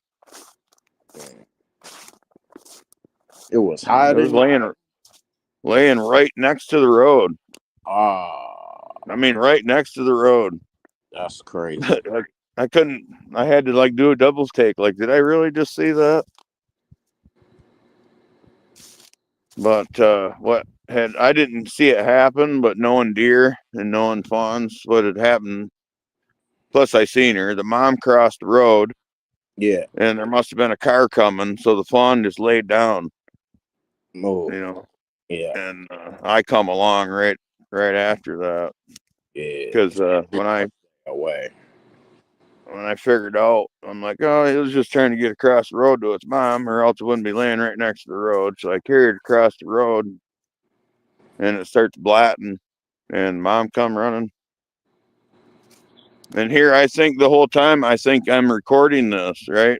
Yeah. And because of this stupid touch screen, I had turned the camera off, so I had a little half a second clip or whatever. And the whole time I thought I was recording this doe running at me and shit. The camera wasn't on. Damn. Yeah. That's crazy. But let's see here. Oh, Heather got a phone call, had to jump off. That's what happened. I didn't know.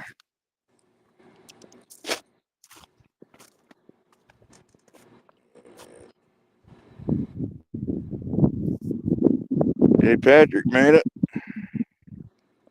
I ain't been keeping up with the chat. Agnes Beckett made it. See, finally you can see the chat now. Yeah, you can too? Yeah, I'm watching on my TV. Oh, yeah. Yeah, I did that before when I was I went on somebody else's channel and I was at somebody else's house at the same time. I put it on the television. Yep, made it easy. That's the only way I could see. Salute, J. Patrick. Word. Salute. Salute, what's the name, man? Word. Where's my other dudes at? Yeah, I don't know if you how much you been listening, J. Patrick, but I started those seeds.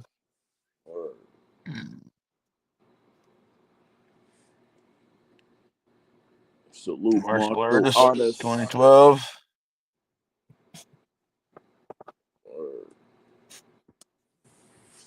Salute everybody.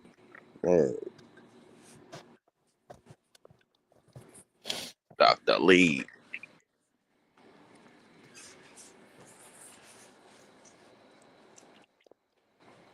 Yep, Doc's got it turning green over there.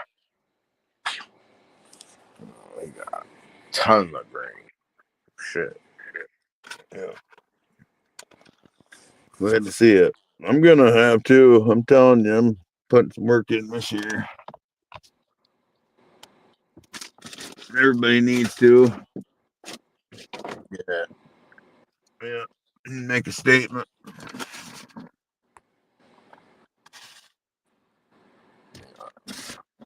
I'm about to fucking grow some of the grow some of these seeds. I gotta see if any of these joints are viable. Yeah. Yeah. They come from good pot though. You know what I'm saying? Good strains. Are they nice and dark? Yep. And they big. Like they bigger. They big seeds.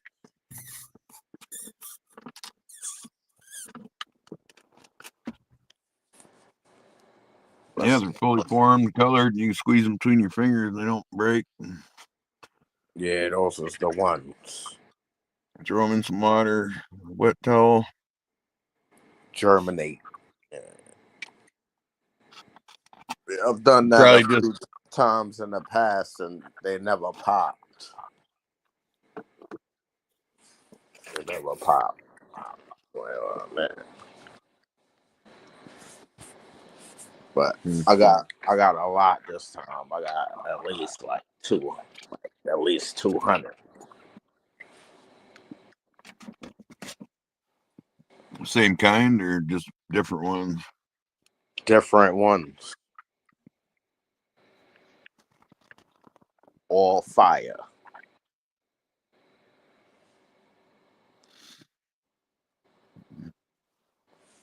From like weed. When I seen the seed come out of the bud, I was angry. Like, what the fuck was seeds in this shit? But then I was happy. Then after a while, like, nah, I got some shit right here. Nobody don't got this.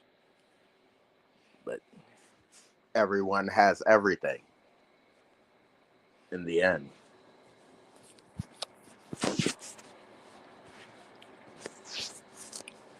I wanted to get like, there was this one weed.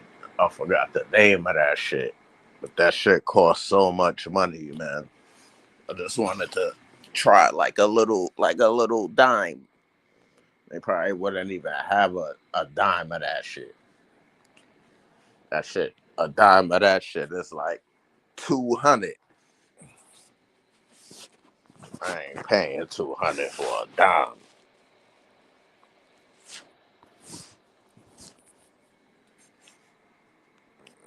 That's crazy shit.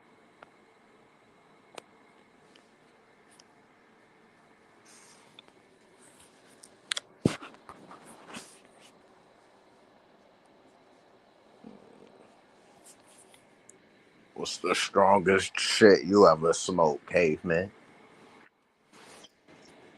Oh, that's hard to say. Yeah, it's really hard to say. I've had a few different. Moby Dick was really strong. Hey, yo. My Loomis Kung Fu. Oh shit. My Loomis Kung Fu. The one cut of that is really strong. KwaZulu. That was strong.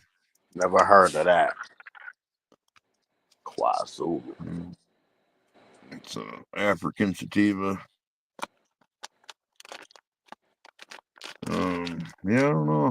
When I was young, I smoked some Pinconning Paralyzer. I'm not sure what the exact lineage of it was, but it's pretty potent stuff.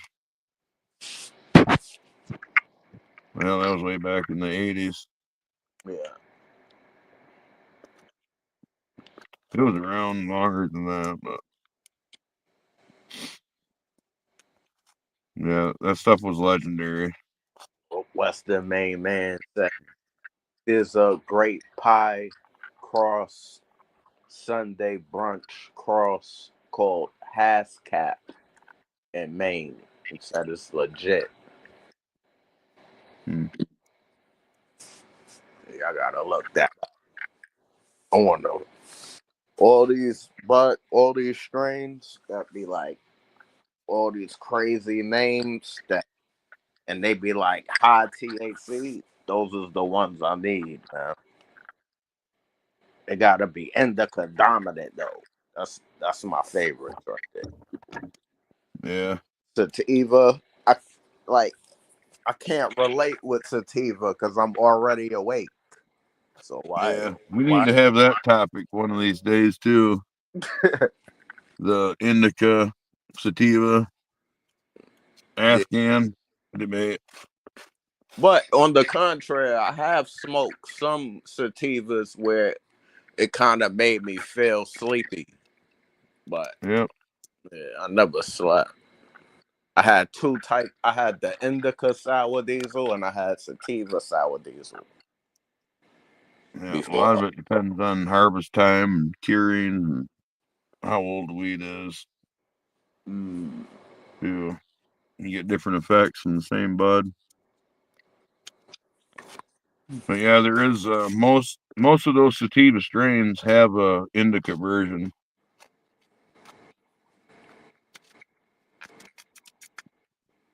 I think even the AK, I think, even has an indica version. which one? AK-47 or Yeah, 48? 47. No, I don't know what 48 is. See, I Yeah, didn't keep 40. up. I didn't keep up with the publicity. I didn't follow any trends. I didn't, I wasn't watching the TV. I just run into what was on the street. Same here. But I never changed it. Like when purple became popular, I didn't switch to purple. When this and that come in on the scene and was popular, I didn't switch to that and I didn't breed that to mine. I just kept what I had. Yeah. Yeah. Recently, I brought on some new ones, but just kept them separate. As their own unique thing. Not trying to change mine to be like that. Not trying to change that to be like mine.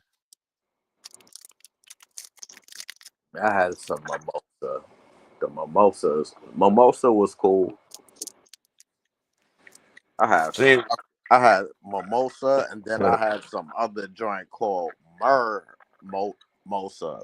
I think it was Mermaid Kush and Mimosa Cross. yeah, that's kind of the part I don't like is all the rename and all the all the herm seeds, kush seeds that hermed and they just got renamed and It's somebody still get all the same shit. or something lose popularity, so you rename it, maybe take it off the shelf for a couple months and then rename it, bring it on to something else. That's just been going on for a long time. Just passing around OG Kush and Northern Lights and NL5 and a few others. I mean, not all of them, but a lot of them that are dominating. So Diesel just came back like last week. Yeah. Yep. Yep. Have to get some and see if it compares to what I got. See if they're related. I gotta test that joint. Sour deep. Now I used to get that shit stink. Like you could smell that joint even if it was you had it wrapped in a tin inside underneath something. Yo, you'd smell that shit outside. What the fuck? Like my mom's did that shit to me before, like back in the day. I had some crazy ass Afghan. I forgot the name. It was an Afghan weed, and that shit. I had that shit wrapped up.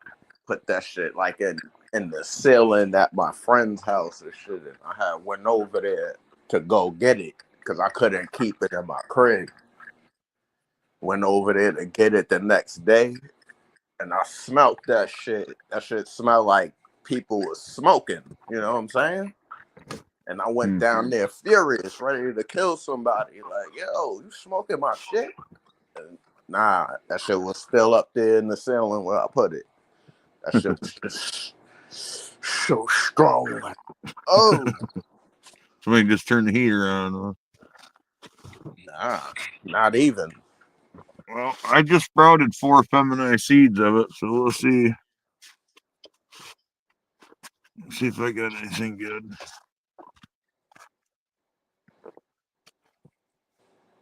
Try to get a hold of the real cut of it and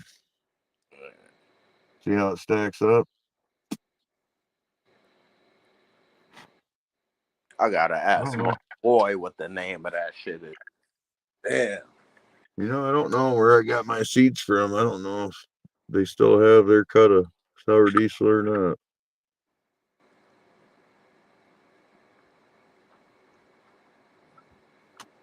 Those guys, they would, and they did it last year too, but I haven't talked to them about seeds. But a lot of these people, they're taking their mother plants and sticking them outside when it gets warm in the spring. But there's not enough hours yet, to make the plant beds. The plants start budding. Yeah. Well, they already got them planted, so the plant sits there and buds, and then it gets halfway through its bud cycle, and then the weather tells it to start growing. Well, and those plants tend to spit out a few seeds when you do that to them. So they turn into. Yeah, and it'll just be way down at the bottom of the plant, down in the larvae shit. There'll be a couple seeds. You won't even know it till you get down. Or usually it's whoever you gave the scraps to that finds them.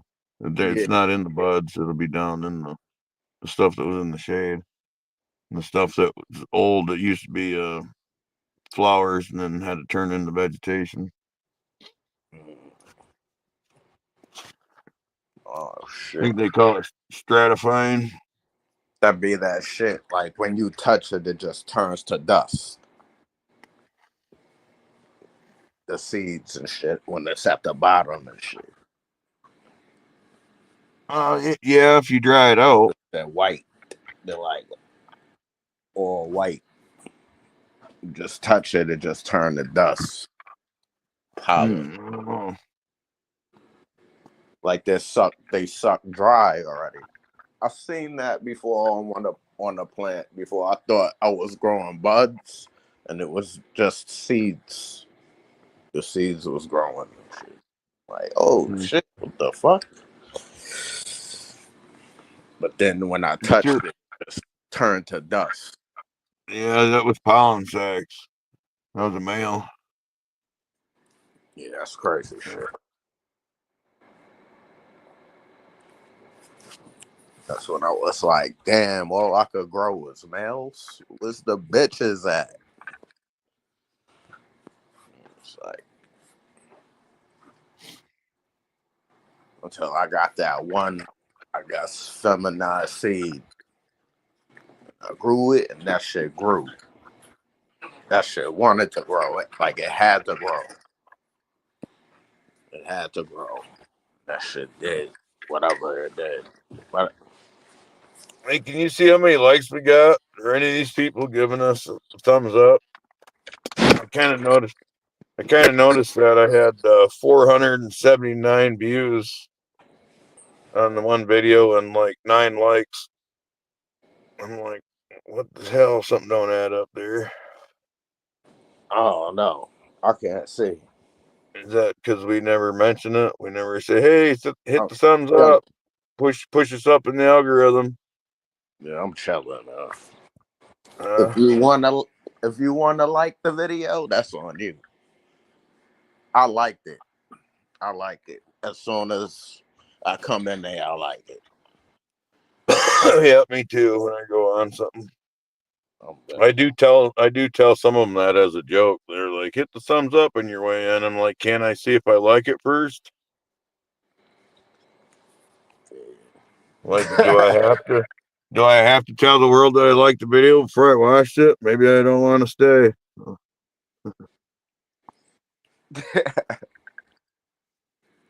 6 likes right now, Jay Patrick says. Nah, that's cool, man. Some people don't get none, Yeah, and they be on for years. right.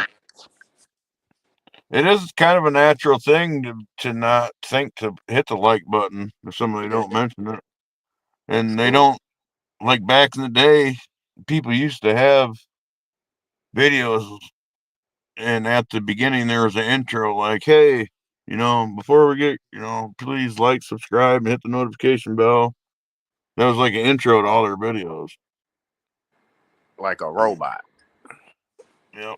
Or like, yeah, I think NWA, they're like repetitively through their show, they're like, "Hey, hit the thumbs up," because you got to remind people, I guess. I mean, I guess I don't have to say I guess because I can say I was guilty of it too. Just watch a video and roll on, especially if it's not alive. You watch a video, oh yeah, never did like it. Every video I watch now, I like. I just do it now. It's automatic now. Yeah, I try to push anybody that's worthy. I try to push them up in the algorithm as much as I can. Yeah. Leave comments and like, share to my Instagram and Facebook. When I be What like, when I what be did I like, say that cracked Jay Patrick up? what happened? Anybody that's worthy?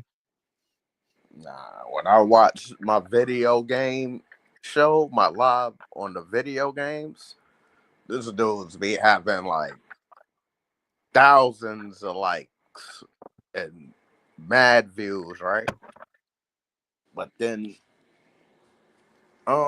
it'd be weird, yo. That should be weird, yo.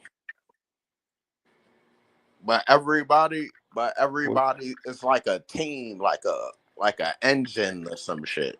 Everybody's interacting. What did I miss? Jay Patrick is talking about what I was talking about earlier. He said I was referring to. I don't know what he means. I ain't been paying attention to the chat. Hard to read too. What in the hell? Oh, he said Galaxy said YouTube is crazy sometimes. I have one video with 37K views and another with 26,000 views. Don't know Damn. how, but I do. Nah, you're Holy wild. shit. I ain't got nothing like that on mine. 37,000 views? I You don't think. up there, man. Yeah, that's a lot. I don't think I have 3.7 thousand on one. Shit. Huh? Nah. That's like some. Yeah, that's like milestone shit, probably. Hell yeah. 37,000. Yeah, they're legit. he was, Galaxy there. That's like people, your viewers are dedicated right there. That's dedication right there. Hell yeah. So every anytime you go on, you're automatically gonna get the viewers. Yeah, every time he goes on, I get a notification that he made content. And that's the way it should be with Yeah.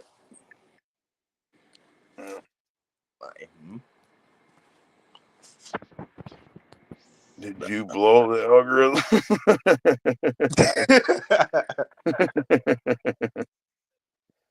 Well, that's what they say.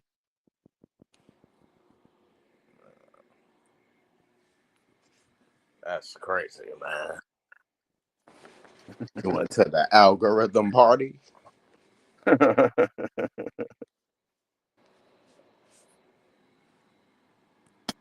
You gonna be testifying before a grand jury or what?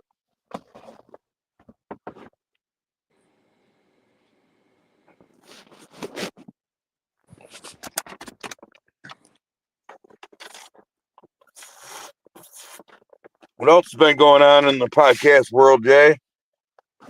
I didn't have internet for a couple weeks and haven't seen much going on. It's still messing with Diddy right now. That's what's going on. Yeah, it's a bunch of stupid distraction shit there. Yeah. It's just to keep you distracted, talk about nothing. And what the thing is, like I was telling you on the phone, Yeah. all that shit that they're talking, or at least, that we were talking about, because I don't watch that stuff. Maybe somebody has said a crime, but all that stuff that we was talking about the other day, there was no crime in it. So why are we talking about it? You know what I mean? Why is it all over the news? Exactly. Because they're just trying to distract you. All the other shit that's going on. It's about to be World War III out here. That's what I'm. I mean, yeah, because prepared for that shit. With what shit? World War III, man. Yeah. Yeah. Tell me more. I seen some other shit where it looked like Pakistan and some other shit. They was shooting fucking rockets at each other and shit. Like, what the fuck is this? But then when I asked my boy about it, he's like, nah, they've been doing this shit for years. Yeah.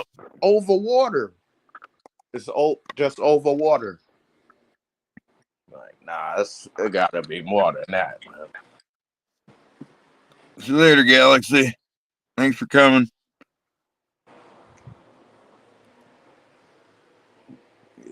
So send me some of them viewers.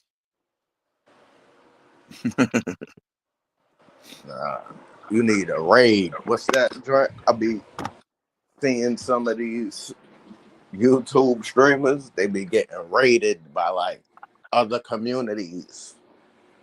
That joint be bugged out. Like people be sitting down. Like there was this one streamer, this one girl, and I think she streamed for like ever since streaming was available and never cut her computer off, right? And I think she only had maybe like 10 followers or something.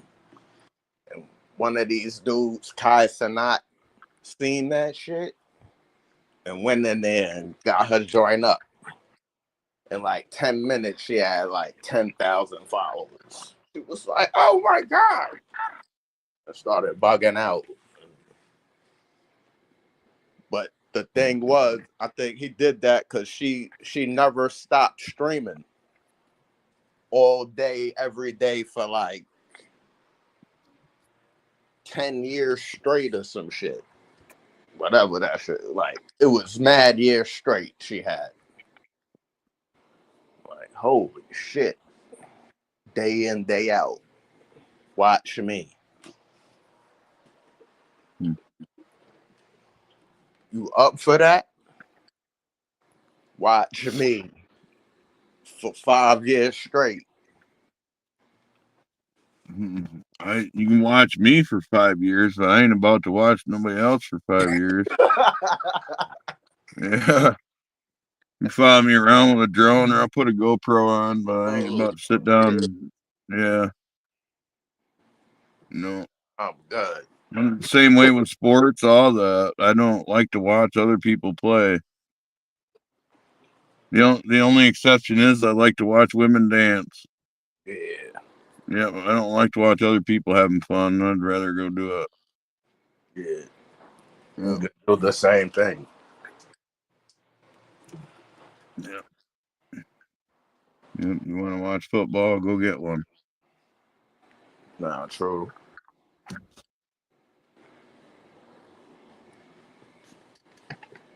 What they talking about? Key lime. Oh yeah, yeah. You ever had thin mint cookies? I'm not sure. I've had a few cookies. In fact, I just had some the other day, but I don't know what cut. Shit. That In thing fact, I something else. sprouted some cookie seeds. Or maybe I only have one. I can't remember now. I sprouted. Oh yeah, maybe I only have one. No, it seems like there was two. I've done so much shit, but I got them labeled. But yeah, I did some ayahuasca purple, some cookies, and sour diesel. And then I sprouted some of my cat piss. I had Boy Scout cookies too. I've got that KwaZulu and Super Skunk and Skunk number 1 and what the hell else I got coming? Can't remember what the fourth one is. It was this other joint. That shit said when I looked at the rating, 70, I think 78% THC is some shit. Brownie Scouts. You heard that? No. Brownie Scout. Like I said, I don't keep up with that stuff. I don't go to dispensaries. I don't buy weed. I don't hang out with weed crowds. I hang out. Home. Oh yeah, I don't do none of that because I don't shop. I don't buy weed. Oh yeah. Yeah. So I don't know any of that stuff. And I haven't for ever. I've never bought a seed. I bought from the dispensary when I was on the road. Yeah. When I was traveling cross country. But yeah, I don't the dispensaries and shit around here have given me what the stuff that they was bragging about. Oh, here, try some of this. And I wasn't impressed. What J5 said, he said best indoor flower I've grown has been under HPSCMH mix. What's that? High pressure sodium, ceramic metal halide. The high pressure sodium is your flowering bud and your flowering light, your red spectrum, and the ceramic metal halide is your blue spectrum light.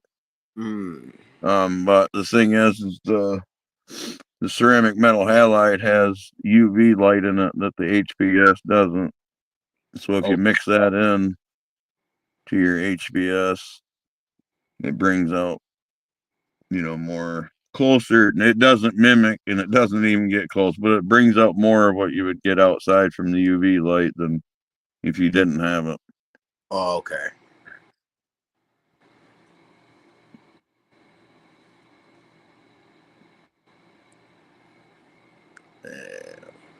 Western May about to roll some Queen's Black Lime Pie, Cherry Pie Cross Black Lime Reserve Cross Royal Kush. Damn. I want to get some of that Black Lime Reserve pure and try that. What'd you say? Black Lime Reserve. I want to try that all by itself. Shit. I never even heard of Black Lime Reserve. I heard of something else reserve. Like another reserve. It probably come from that. Yeah. I can't remember now. Maybe somebody in the chat knows if and Cherry Pie. I don't remember the history on it now. Who's the breeder of Black Lime Reserve and what the but then he said some Queens Black Lime. So is it from Queens or it's Queens like it's another type of strain with the Black Lime Reserve? Mean Gene, martial artist 27. That's a Mean Gene strain.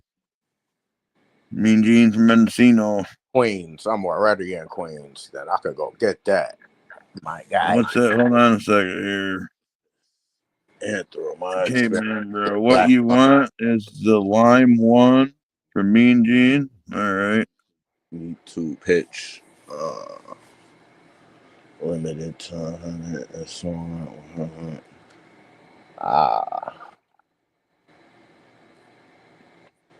what I'll be looking for. I'm looking for some weed that's gonna make me laugh and shit. I have that years, you know. I'll have to look in my seeds.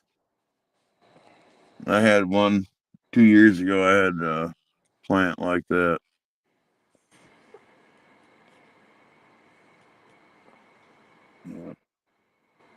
You ever had strawberry banana or banana strawberry? All right, that's just pretty strong. Pretty strong strain.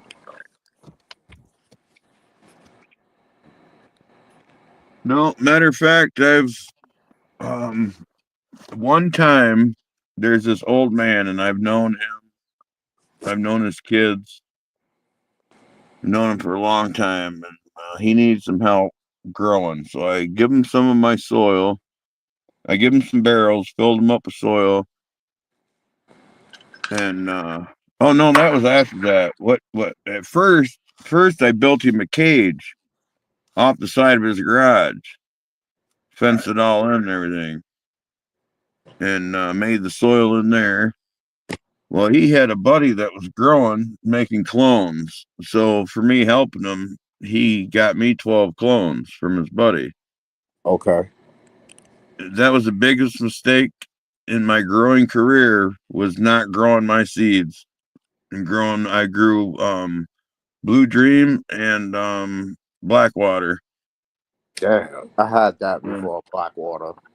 And yeah, it was good. It was good weed. I like the terps and stuff to it. But yeah, that was a big mistake growing those. I should have grew my seeds. It's funny because people see pictures. Oh, like Blue Dream. I have pictures of that Blackwater plant on my profile, and people see that, and they're like, "Oh man, that's nice." And I'm like thinking, if you've seen my plants, they're fucking 10 of this. What, it ain't pull out a big enough yield or something? Oh no, and the buds, like my plant, I bred my plant to be easy to trim. Like when you look at the plant, you see buds. You don't see a whole bunch of leaves stacked up in a cluster. Okay. With the hair sticking out of a bunch of green.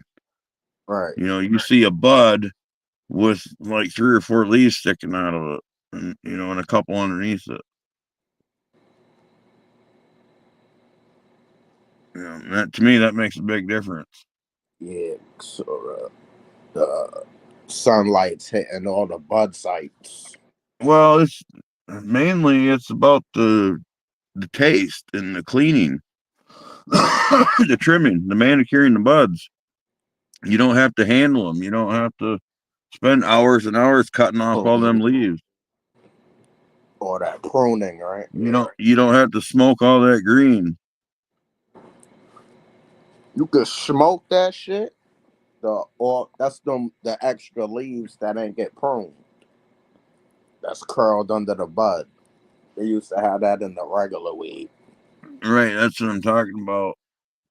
My bud doesn't have all those. You don't have to trim them off. Yeah. As many. There's not as many to trim off, and they're not packed in around the bud like that. So it's just straight up buds. Yeah. I mean, there's a lot of bud out there that makes resin or makes good terps, but the buds ain't worth the shit. Right. The structure of the bud is no good.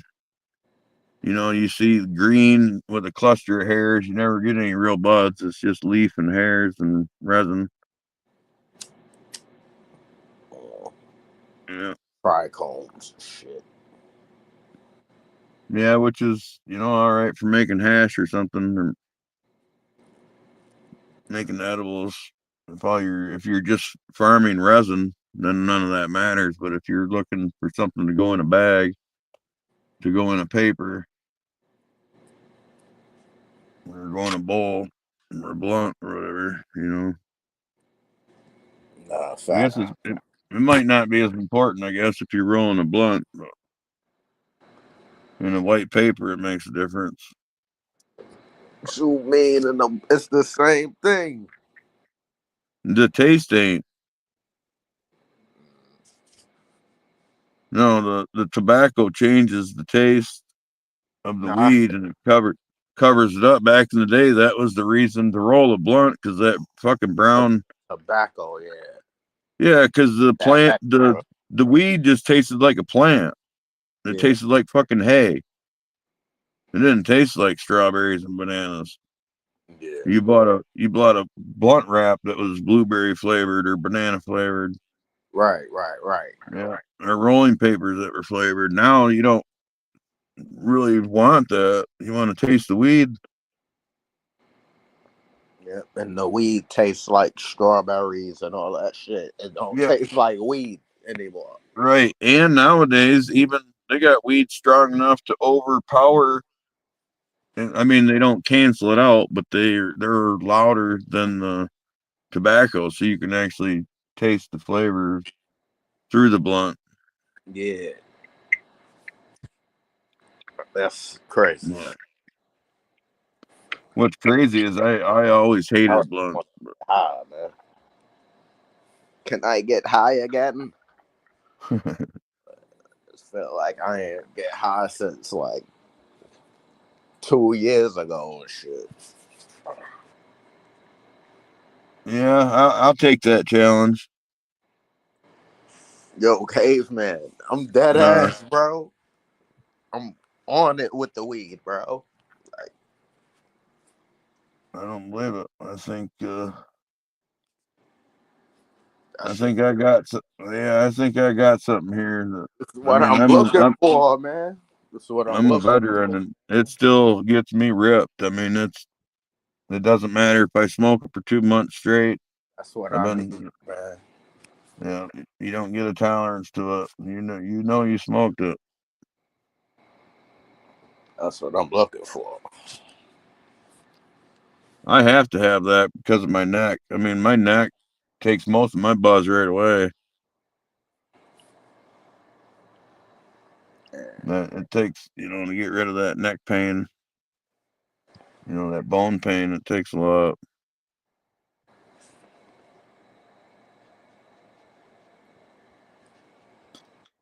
Let's see. Agnes Beckett, the caveman, sent. What's that say? TK. No, somebody. Oh, TKNO5 haze times lime 1BX open pollination. Nice. pollen And now. worked. 28 plants, 6 males, and work. Best wishes. Hell yeah. must be what he sent me. Or part of what he sent me. Seeds. Yeah. You gotta put them shits in the earth now. Well, I don't have them yet. Oh, okay. Same with Asno. I sent him some seeds. I've tried twice now, and he still don't have them.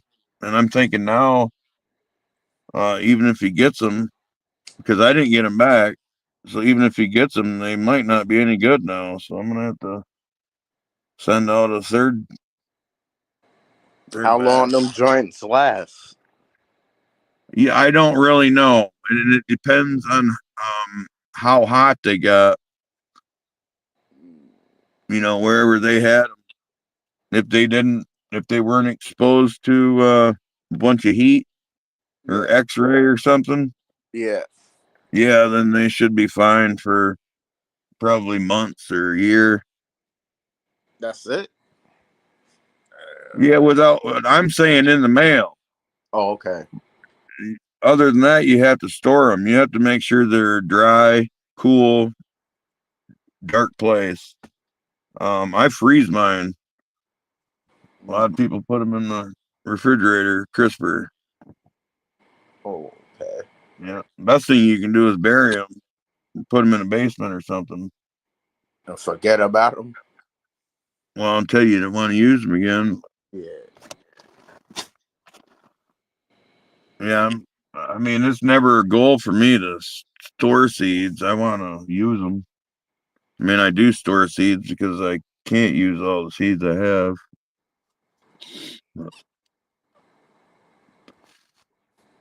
How long it take you to, like, from you putting the seed into the dirt before the seedling pops out the ground? A week? Yeah, about that. Yep. Week, 10 days. Depends on the seed, the soil, the weather. Or if you're doing it inside. Yep, right about there. All right. So it's almost like the same thing then. Almost like the same, like with, I guess, my weather here. Yeah, well, yeah, because the seed is going to germinate at a certain temperature and a certain moisture, no matter where you're at. But So, when you germinate the seed and then you put it in the ground, it still take a week.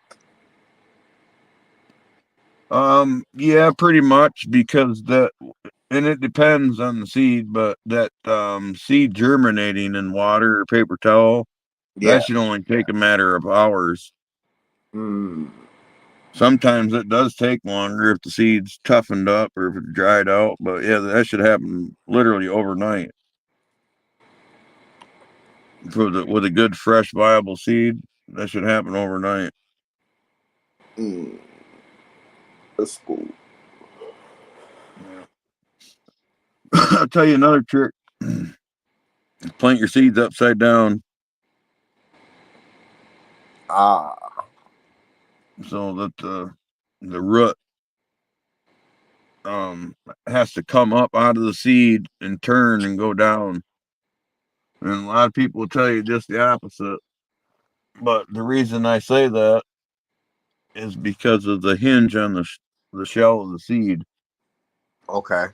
And when you put it in upside down, that seed comes up with like the mouth part of the seed open with the hinge pointing down.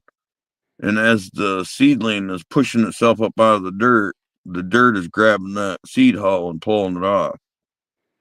Whereas if you have the seed upright, which I'd call that upside down, but if you have it upright where the root comes out pointing down and the plant grows straight up without having to curl, and there's not enough moisture before that pops out of the ground, that hinge can get stuck, and sometimes even half of it'll get stuck on there, like it'll break apart, but half of it'll like dry onto the leaf. Damn. And it doesn't happen if the moisture's perfect. Yeah. But it happens often enough that if you just put the fucking seed in upside down. Oh, it seems like it'll make the stem stronger too if you do it that way. Yeah, it may, but it doesn't really And more roots. like it don't slow it down. It don't make any difference to the seedling. Like it don't fuck it all up because of being upside down and take longer to root and come up and stuff. So, but yeah, there's a lot after that. After that, through the life of the plant, there's lots of ways to have a strong stem.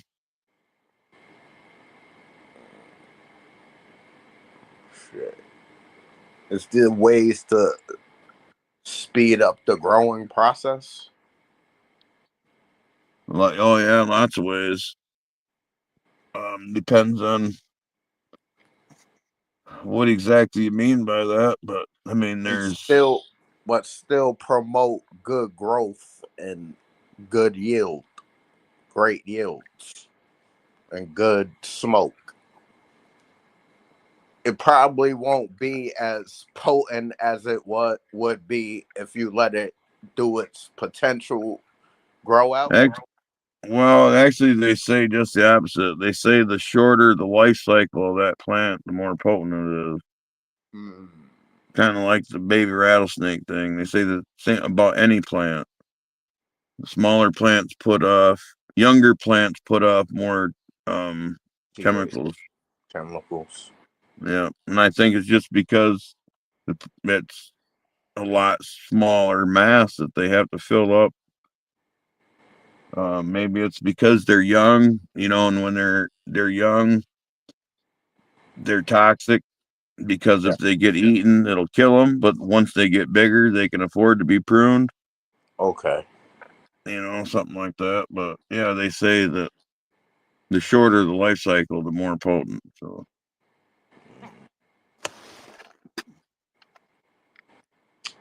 Okay. Shit.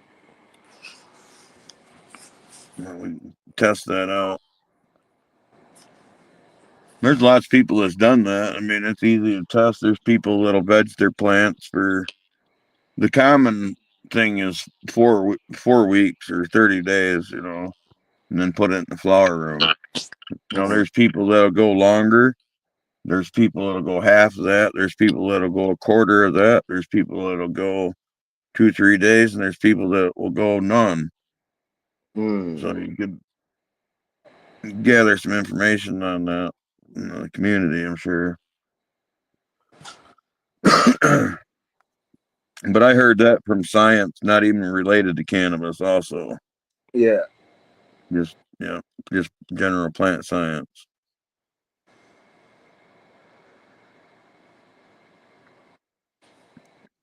Yeah, I'm not seeing all this chat. They're talking about weed strains and breeders. I heard him mention AK bean brains. Or I didn't hear him, but Cheese vomit, like lime cheese vomit. huh? I like the cheese. I like cheese weed. Cheese weed is good too. The blue cheese. Yeah, I want. Orange, Yeah, like cheddar cheese before too. That was the first one I ever had. Cheddar. That shit was actually like orange and shit. And it smelled like shit. It smelled like some type of shit, like or Limburger, some yeah, stinky ass shit. nice. And that shit had me sweat. It had me sweating and shit. Sweating when I was smoking that shit. Like right under my lip. Like, oh shit, this weed got me sweating. What the fuck? Yep, I got you. when I smoked it, I thought it was bullshit at first. You know what I'm saying? Because it ain't look like regular, like normal weed and shit. I'm like, yo, why it smell? It don't even smell like weed. Yo, what the fuck? Smoke that shit. That shit tastes good. Hits good. Then I'm sweating. Like, oh shit. Then when I got the blue cheese, oh my god. I fucking got hooked on that shit. Then my boy, oh my god, what? Maybe no, 2 summers ago. Holy shit. We got a whole the blue cheese gelato. Gelato blue cheese. Oh my god. Oh my god. What we got for? Oh. That was my bitch right there. That gelato blue cheese, man. That shit changed my life. What he said, and bro, I'm not going to admit to liking vomit, body odor, feet cheese, baby poo, dog shit, cat piss, or corpse flour, but I'm looking. Yeah. Yes. Well, I just names right there. I just popped some of my cat piss seeds. We'll see if I get any cat piss out of it. And if I do, I'll start cloning it. Yo, I never heard of none of those names except cat piss. I had what was the one? Oh, that's the one that J5 wanted. I told him, come get it, come clone it, because I don't take cuts. I just make seeds. But I might not get those cat piss terps out of this batch. I might have to breed these to get, their mother. I might have to, you know what I mean, do an open pollination and get the two that are carrying half of her shit to match up, recombine to make her again. It's in there, but Durban poison. yeah, that's another African sativa. Flow AK. Flow times AK. And Durban gets nasty. Anthro said hot trash. Huh. Yeah, see, I don't have anything that crazy. I got some pretty loud, fruity stuff.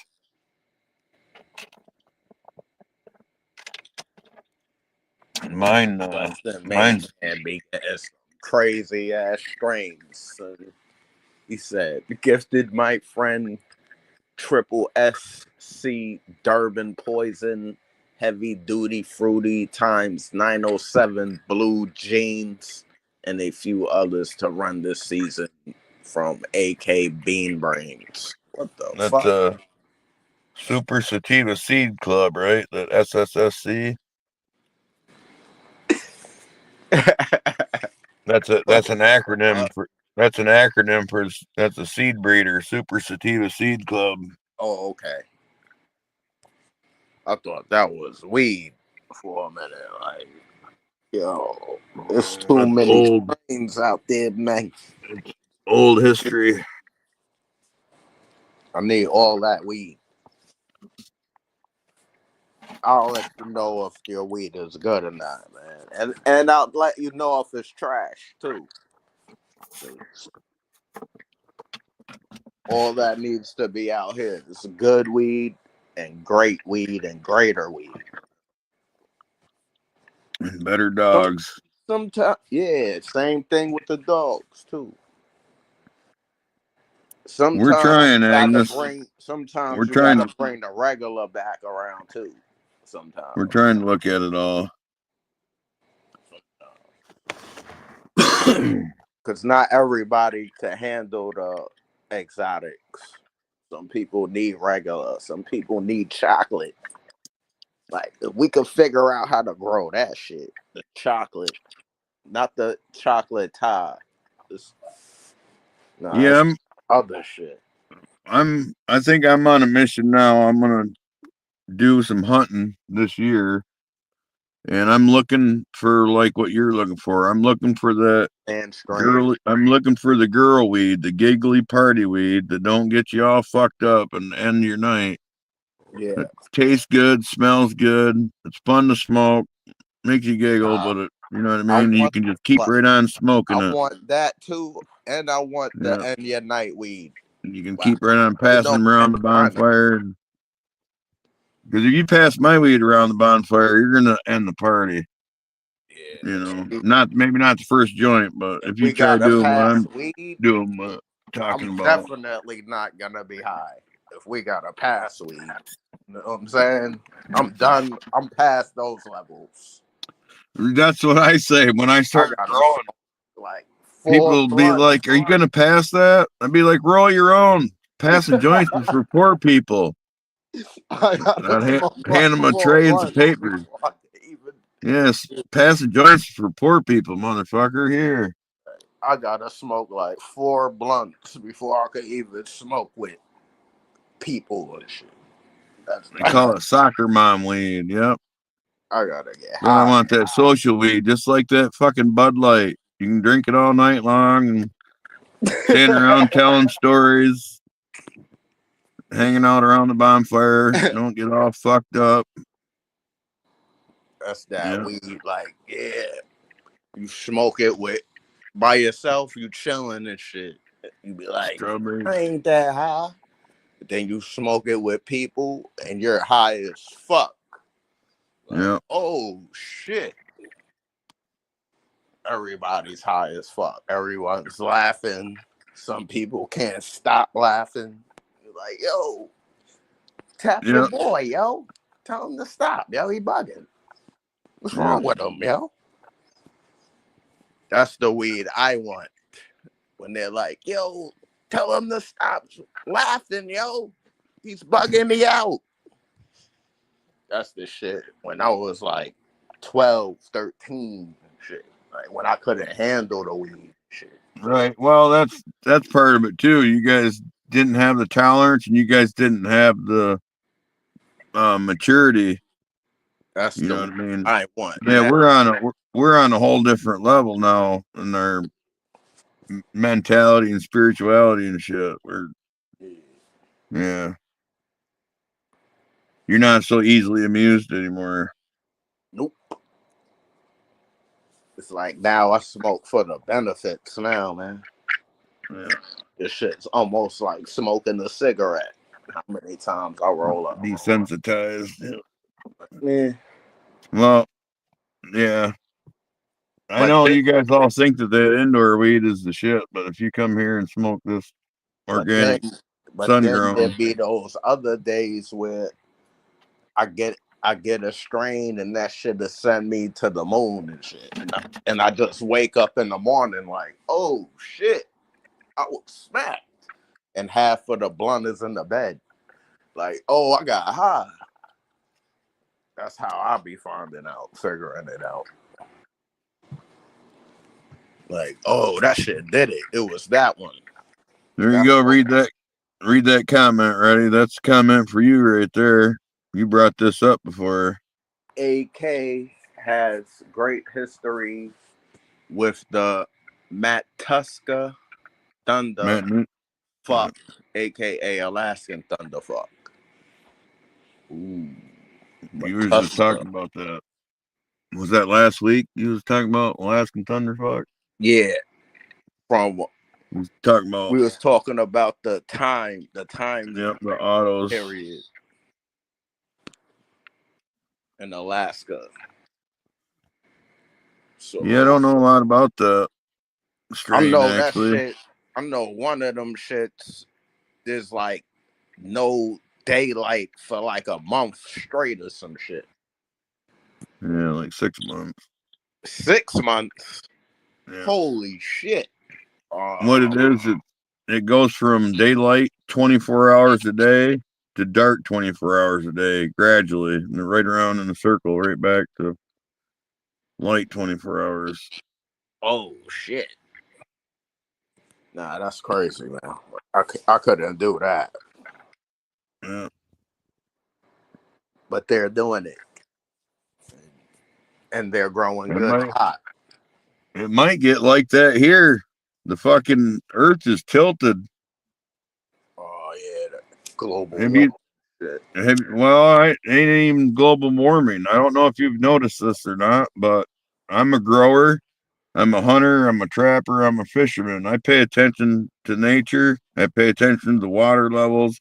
I pay attention to where the sun's at in the sky.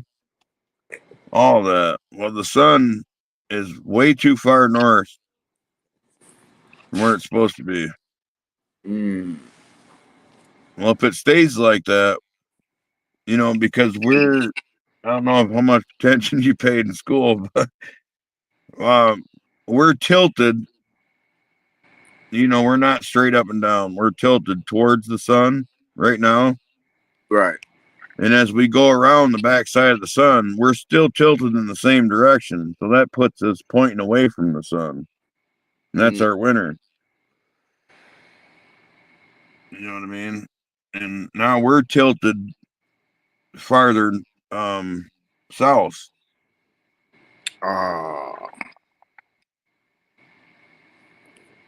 Like the sun is straight up above us in the middle of the day. The sun's right high in the sky, where at least it was a couple weeks ago. It was up there. That's not supposed to be there till the third week of June. Yeah, that's crazy. Yeah. That's crazy. So if it stays on that tilt, what's that going to mean? Later in the year. Damn. We're going to be pointing more Almost towards like the sun like in the it's winter, right? backwards or some shit. Yeah, it is somewhat to however many 10 degrees or whatever. We are the opposite side of it. Well, not really the opposite side, but it's shifted. Like it flipped, like the sun flipped. No, just the Earth tipped towards the south. Instead of being angled at a certain angle, it turned, like the magnetic pole shifted towards the south. It shifted towards the north and made us, go towards the south to right itself. And now we're like closer to where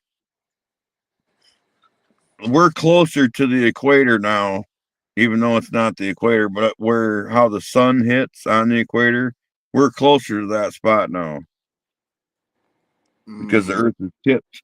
Instead of being angled away, the Earth is tipped. Wow. I mean, all you gotta do is look up in the sky. It's plain as day. No pun intended. Yeah.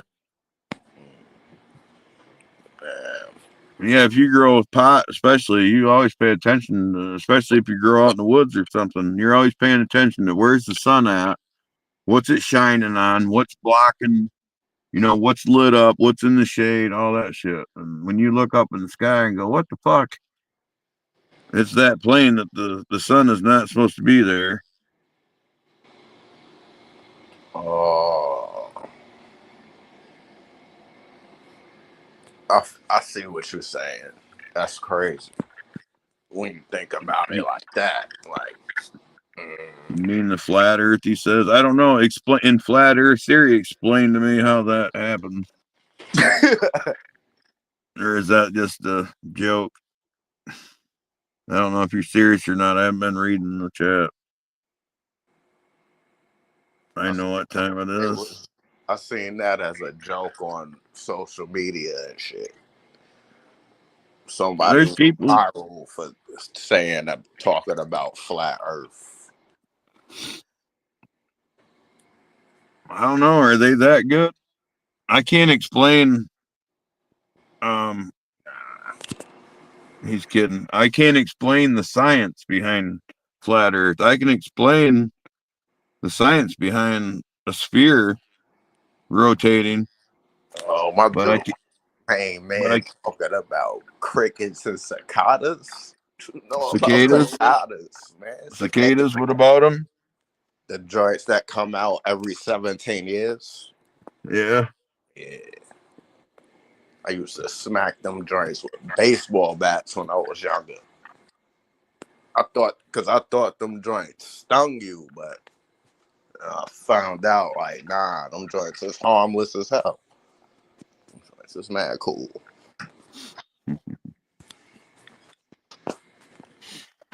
I used to spike lead them joints across homes, man. Bah!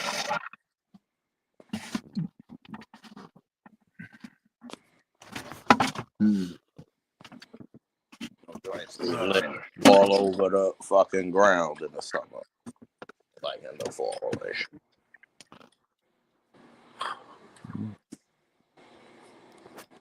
I wonder if they taste good.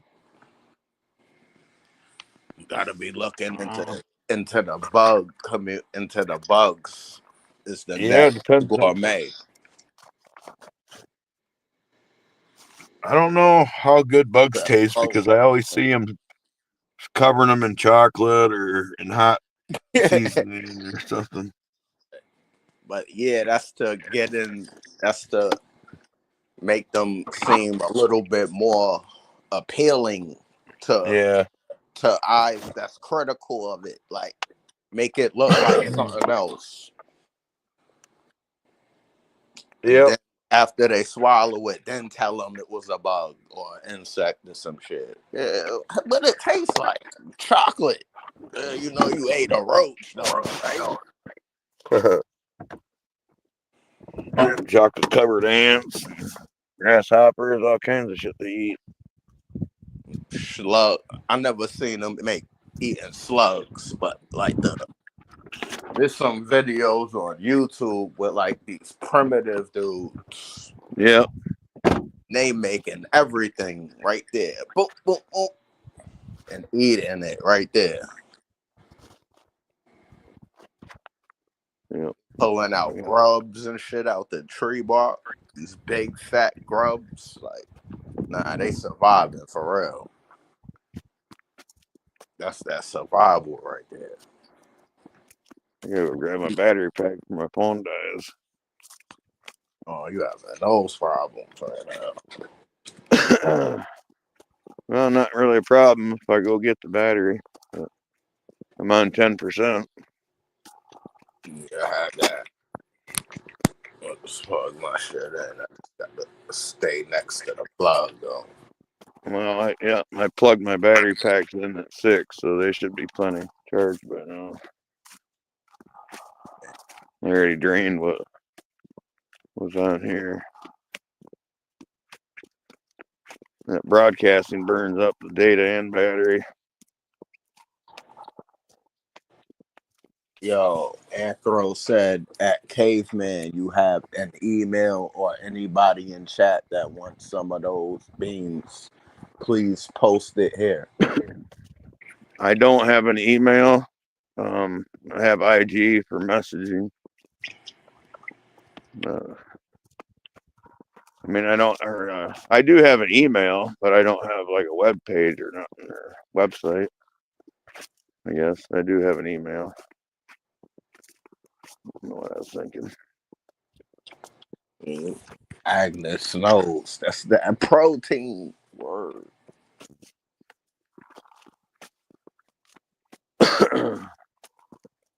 I seen some other shit where they was talking about roaches got better milk than cows. Roaches, huh?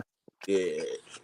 I They don't was know about milking that. they was milking the roach and that shit got like 10 times more protein or some shit than a cow and shit. And the I'll milk is pass. rich. Like I'll pass. I don't even like milk, but cow's milk has plenty of protein for me. Yeah. feel you, man. Probably sperm anyway. I'm good. I'm cool, man.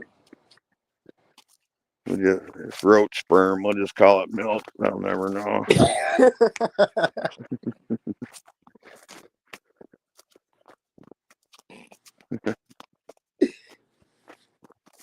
Oh man.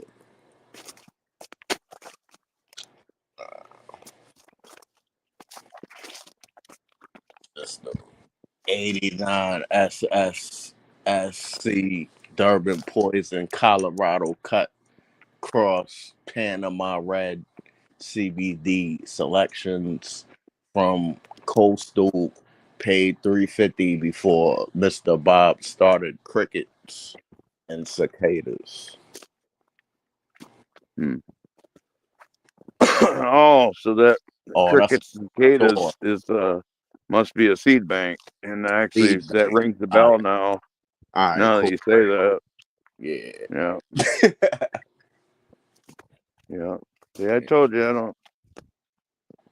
I know some of the strain history and some of the old timers, the OGs, the old breeders, and some of the original strain history, but I don't.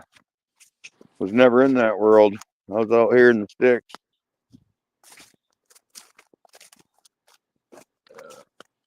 Yeah, well, community source shit. I've never bought a seed, even though I do have some of them genetics that those seed banks made. I do have some of that, but I didn't get it that way.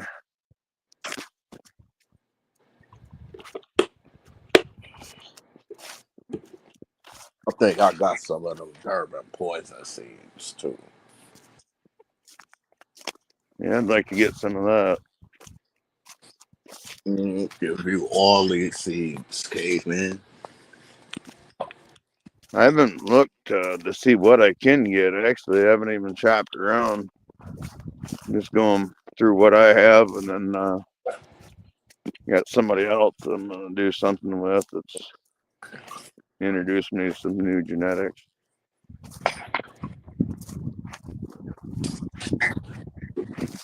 I take over their mother plants when they get done cloning.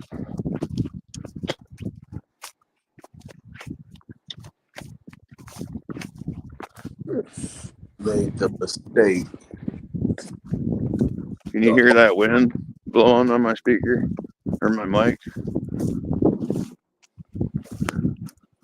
Must not have.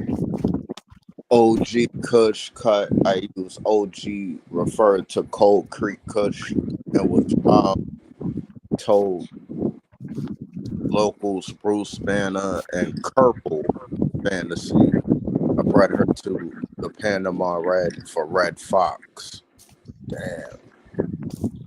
That's crazy. Purple. I've got a lot of Kush genetics. I smoked Bruce Banner. That shit was fire. Yeah, fire. Yeah. I don't know, Purple Fantasy.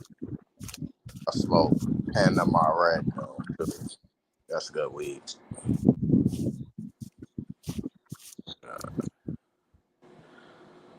Damn.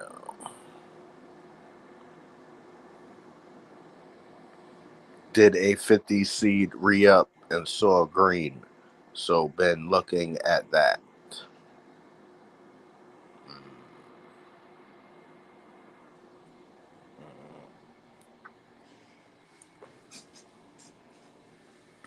Word. Nah, y'all getting them strains, man. I gotta go back in my IG and look at those fucking all them pictures that I was fucking when I was collecting the strains. Damn.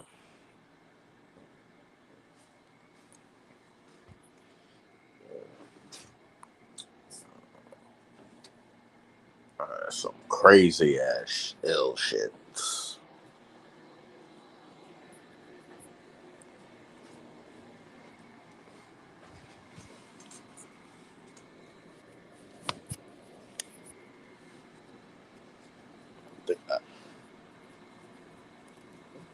Nah, what's that one joint I had? Something lung key. Something lung Lunky. I think it was.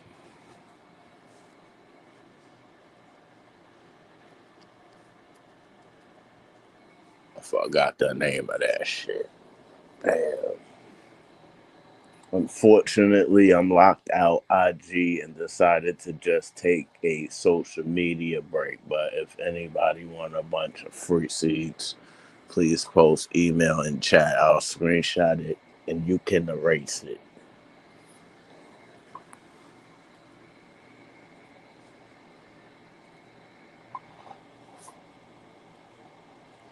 Mr. Bob Hemphill named himself after the old family red-nosed breeder of historic game dogs.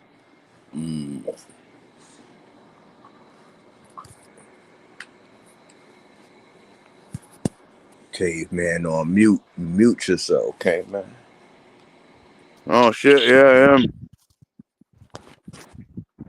How'd you know I was on mute talking? Because on my phone and shit, I look at it and it shows you on mute. I can't see it on the TV screen. You know, because my phone, I wasn't looking at it because I'm walking. That's why I muted it. She didn't hear me huffing and puffing and hear the wind blowing. But my phone, if I mute myself and I make a noise, it'll say mic muted.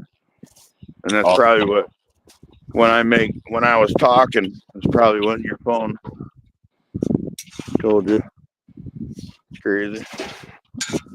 But yeah.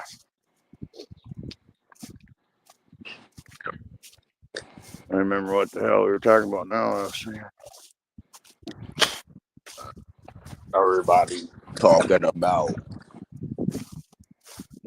seeds right now. It's strange. Yeah.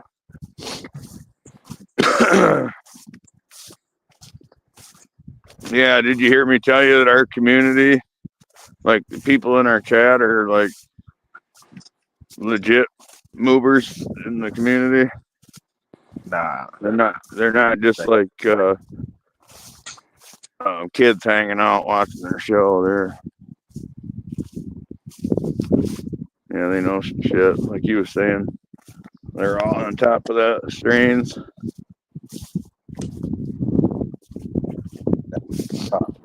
Back when weed used to be worth money. Yeah. When you go to jail for having a nickel back. Yep. Yeah, we got some breeders and seed makers in our group besides me. A lot of people passing around seeds, especially this year. I've had, let's see, 3 people mail me seeds, and I got one more sending me seeds now.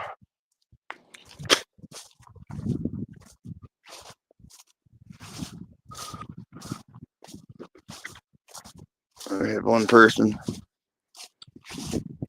request some seeds.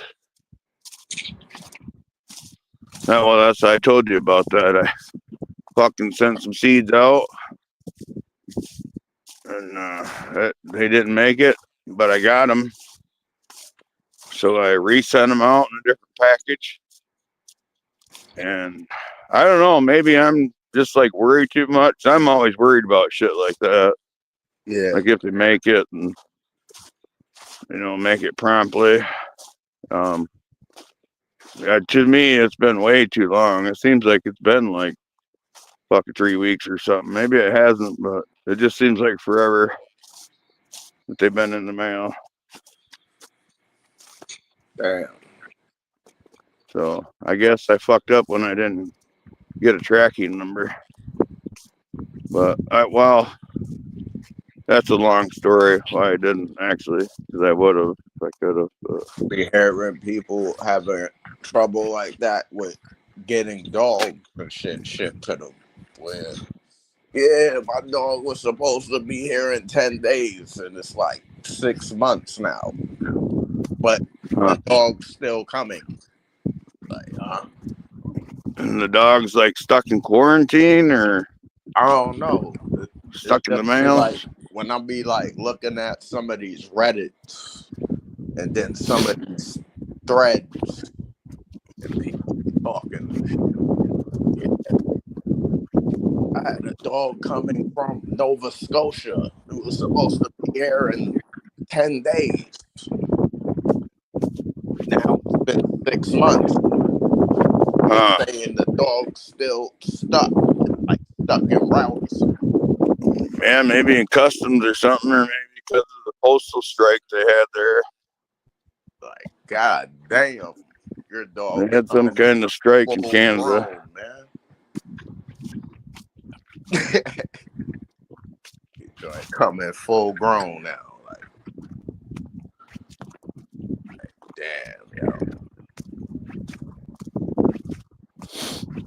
That's when I'm calling you like, yo, can I have half of my money back?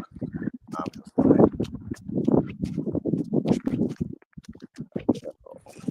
So somebody's got a, pup. I don't know what you do there, file a claim with the whoever shipping it, postal service or customs or. Like, say I wanted a pup, like I bought a pup, right? But it got stuck en route. So when it finally got to me, it was like having an adult. So then I send that shit back to you and get another and get a pup. Not really. I mean, that's not really the. I don't know. I guess that's between you and the breeder.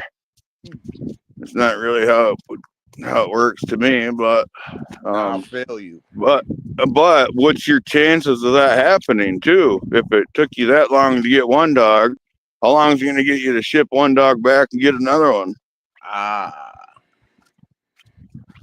Yeah, I don't know. I'd probably just take my half, which I'd rather have the half-grown dog anyway. But not if it's got PTSD from being in a fucking quarantine facility. Yeah. But Yeah, that joint's coming with some issues. yeah, that's another aspect of it. Health and mental issues could be possible. And abuse. Yeah. It's Which is either going to make them shy or make them mean. Damn. Fucking hands freezing out here. Lots of great bulldogs come out of North and South Carolina. Yep. Hell yeah. Yep. Who said that? Western Maine, man. Yeah, I heard somebody else say that the other day. Yeah, the Carolinas are known for being backwoods, gritty place. Or kind of like going back in time a little bit.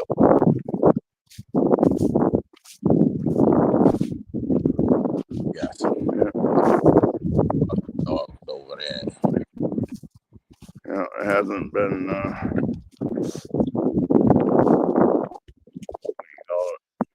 affected by the liberals so much.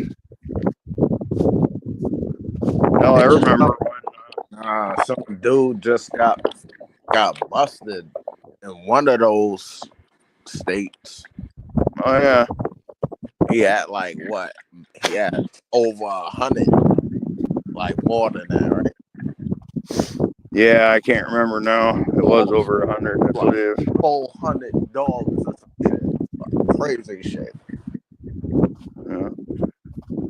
Motherfucker was always working, huh? They gave him like football numbers and shit. Yeah. Yeah. I remember that. Like, you already got football numbers before you even get in it. yeah. Now you're getting another four. What? Fuck out of here. I would have ran. Fuck that shit. Yeah, it was pretty crazy. That dude was Super Mike Vick. Super Mike Vick over there. Yeah. Oh, good, man. It's kind of crazy that it is still going on at the level that it is. It's like the chickens. I guess there's that many people out there that still trust the people around them. Trust the law of chance. Yeah, I ain't fucking with it. It's too sketch. Yeah, for real. Well, I mean, and you can't do nothing nowadays without being video recorded. Can't do nothing in America, period. Yeah, you set them all full there. You gotta go where that shit is tolerated, like. Yeah. Where they don't care about themselves and shit. So they don't care about the animals. They kind of do care, like in certain of these, some rustic of these countries, they do care about the fighting dogs though. Yeah. When they be putting the shrouds all over them and coats and shit all over them and dressing them up. Yeah, like I said, the fighting world is totally different when it's not in the hands of the criminals.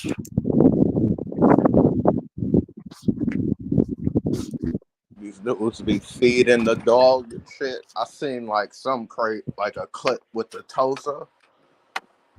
And like, right, the joint had a fight, like a little match. And like, they do rounds and shit. So, one round was finished. So, when they put them in the corner and shit, they carry it looked like they carry them. Like, 4 dudes is carrying the dog to the corner. And then they dousing them with water and shit and giving them water to drink. Like, you good? Like, this is a blessed fight. Like a blessed fight. And then it looked like they put something like a oil or something on the feet. Like, I don't know what that is. They put like this oil on the feet and shit. I'm not sure about that.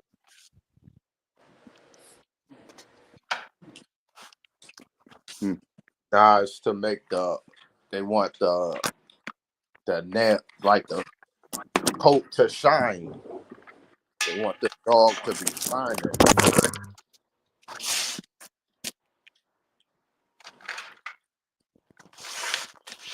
So it's like you're getting the nails done and shit, like toenail polish and shit.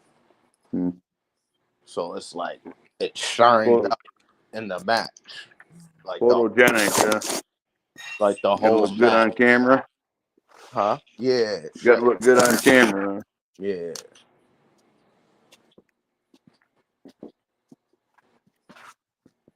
Yo, when I be seeing them LGD matches, bro,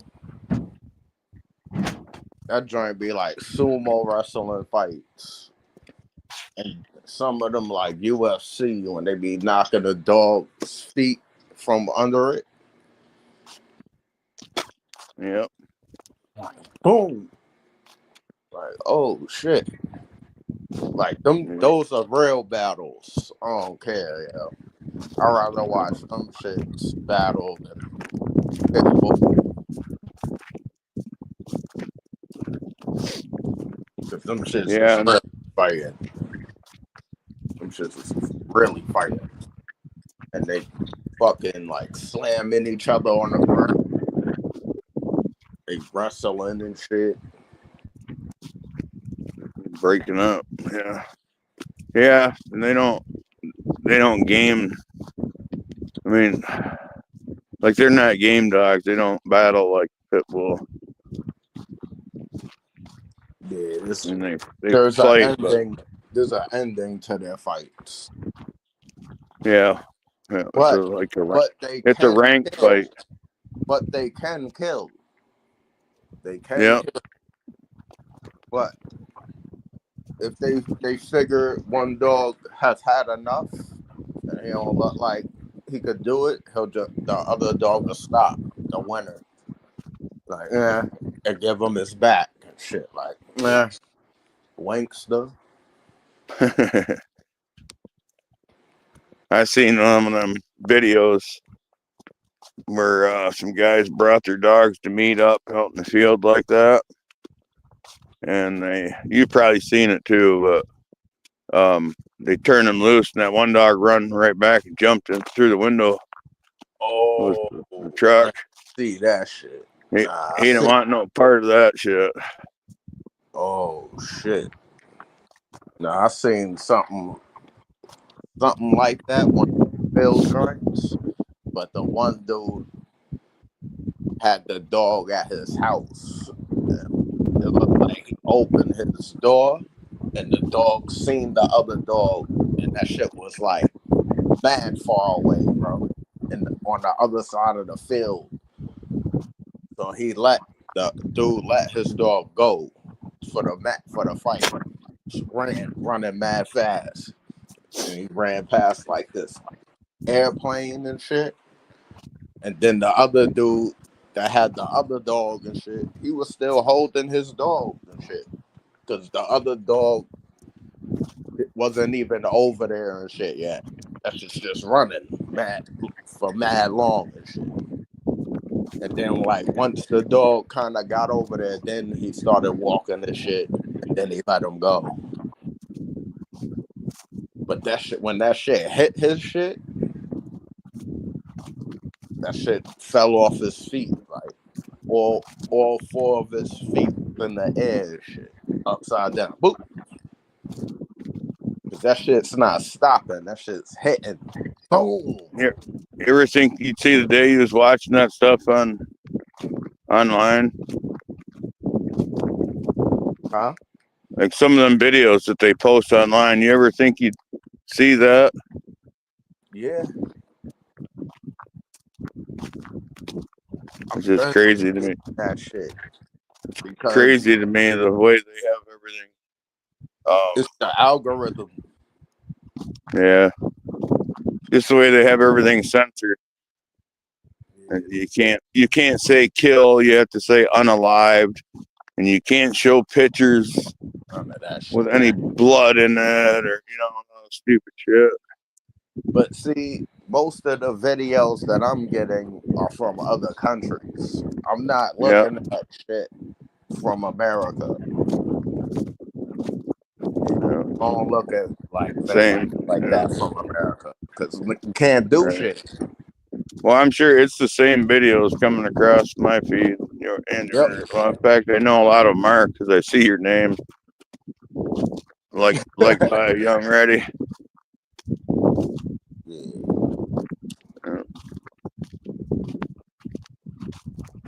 What's the chat got going on over there? I'm still walking. I can't read the chat. Nah, nobody ain't really saying. Still got 5 hanging out.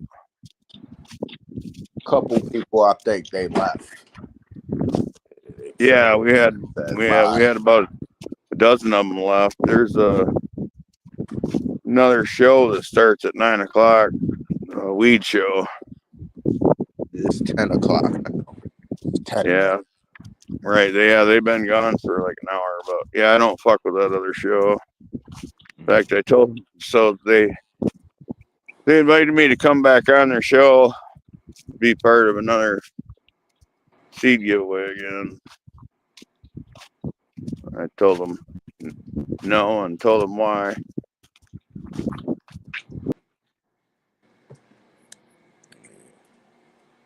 You're almost ready to cut this one. Yeah, man. Oh, man. Yeah. Fucking touchscreen. I'm about to be out. So, yeah. We went 3:10, man. Yeah, we went an hour longer than we thought. Yeah, but we had a lot of good things to talk about. Ended. We had a nice guest come on. Yep. Thanks to our guests. And what do we got here? Oh, that's probably me. Heather. Yep. Yep. They're from Gnawty Dog Academy. Gnawty Dog Academy. Yep. Sanford, Michigan. She's actually about 15 miles down the road from me, probably. You gotta bring some of them puppies over there, or have her come to your spot. Well, yeah, that's happening with me and someone else that she referred me to. Oh, all right, cool. Actually, he's gonna be our guest next week. All right, cool. So yeah, can come on there and talk about what he does and what he can do for us, what we can do for him. Yep. What we can do for each other, man. It's about helping each other, man. At the end of the day. Yeah, he's all about it. He says he can use me and I can use him. Yep. We can get some work put in. So she said he's young. Yep.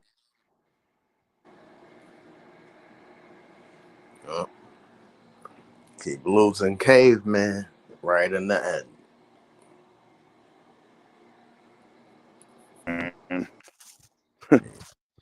Right in the end. Damn thing. Yeah. I don't know if I'm touching my screen. It's still raining out here. Not raining, but drops coming down. It rained here. I see some puddles outside. It's been raining here for days. Told you we got that same weather. Like we're probably gonna have the same amount of days you had later on this year. Yep. You just gotta wait for the wind to take it to you. That's crazy. Yep. Same like I was telling you. Same with another podcast, Jimmy C and Friends. He's out in North Dakota, and 2-3 days before it comes here, it goes there. I mean, it comes from there, and it takes it 2-3 days to get here. But he can tell me what my weather's going to be. Oh, basically. That's as far as weather fronts, maybe not temperature, but what the weather's going to be like. Yeah, that's wild. Yeah. Yeah, man. So yeah, you ready to wrap this up then? Yeah, man. What's your man saying? Always talking to Anthro. Are you chatting on you? Thanks everybody for showing up tonight. Yep. Yep. Shout out to anybody that's offering to send out seeds. Yeah. Salute the whole chat. Nice having y'all again. Hope y'all shipping ain't free. Hope y'all show up next week so we can do the damn thing again. Have another amazing show. What else you got, Caveman? You said it, bud. Nah, we gotta have a jingle like the next couple episodes. After we're gonna have like a jingle or something. That's your territory, I think. You sing it, another thing is too, before we can do too much, one of us has to have gonna get a premium package on this shit. I'll probably do it. Yeah, so that there's some things I can't do on here because I'm doing free shit. Yeah. We're gonna take care of all that, man. Yeah. But anyhow. Yeah, man. Well, all right. till next time. Till next time.